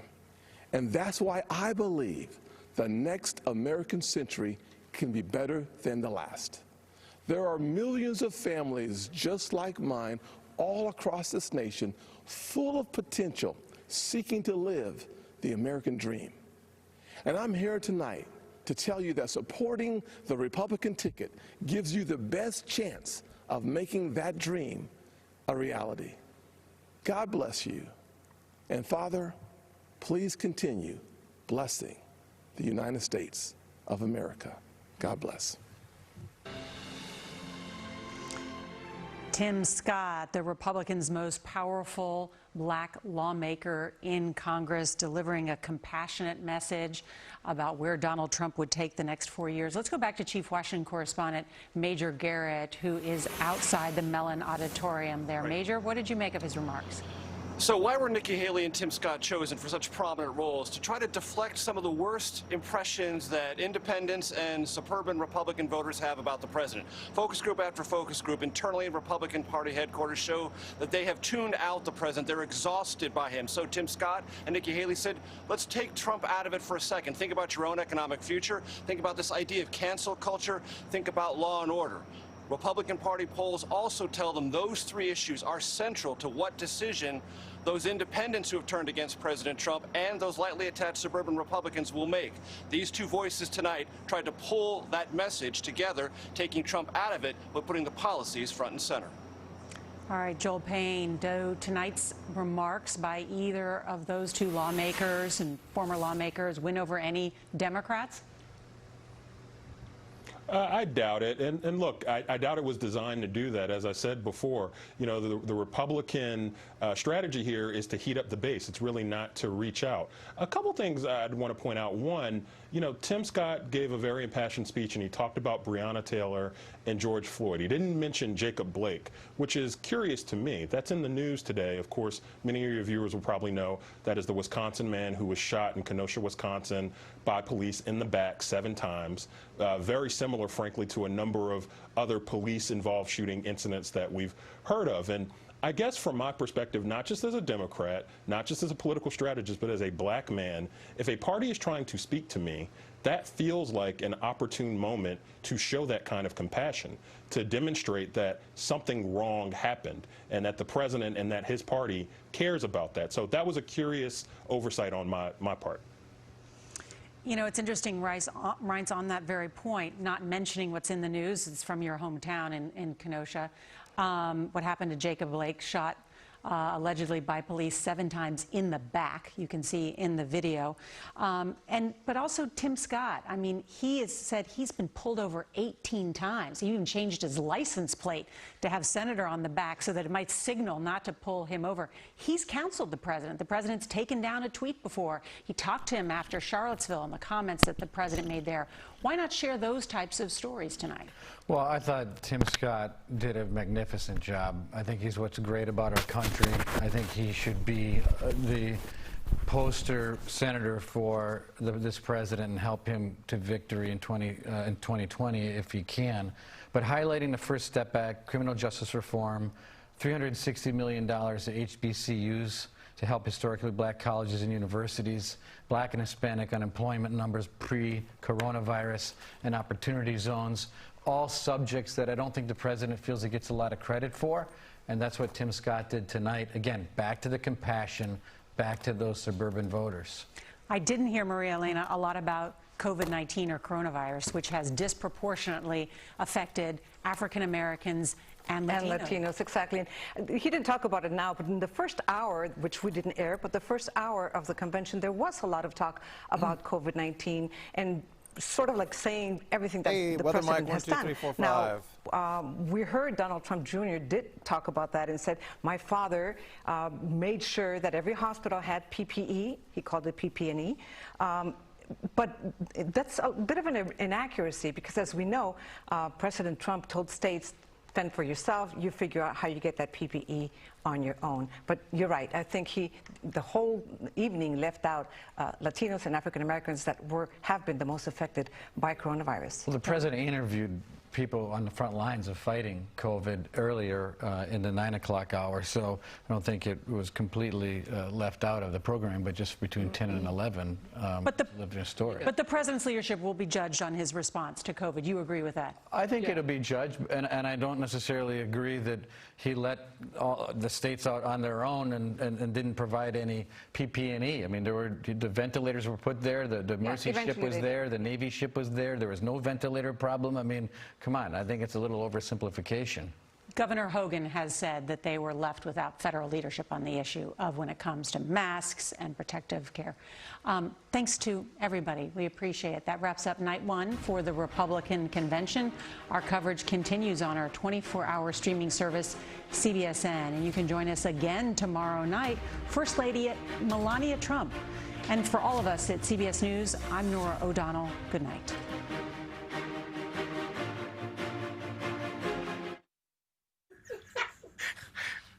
I did not expect that. Hi, I'm Don Valentine, president and owner of John Moore Services, Houston's own plumbing, AC, and electrical company. We want to help our customers and neighbors on the road to recovery. So anytime you use John Moore for a home repair,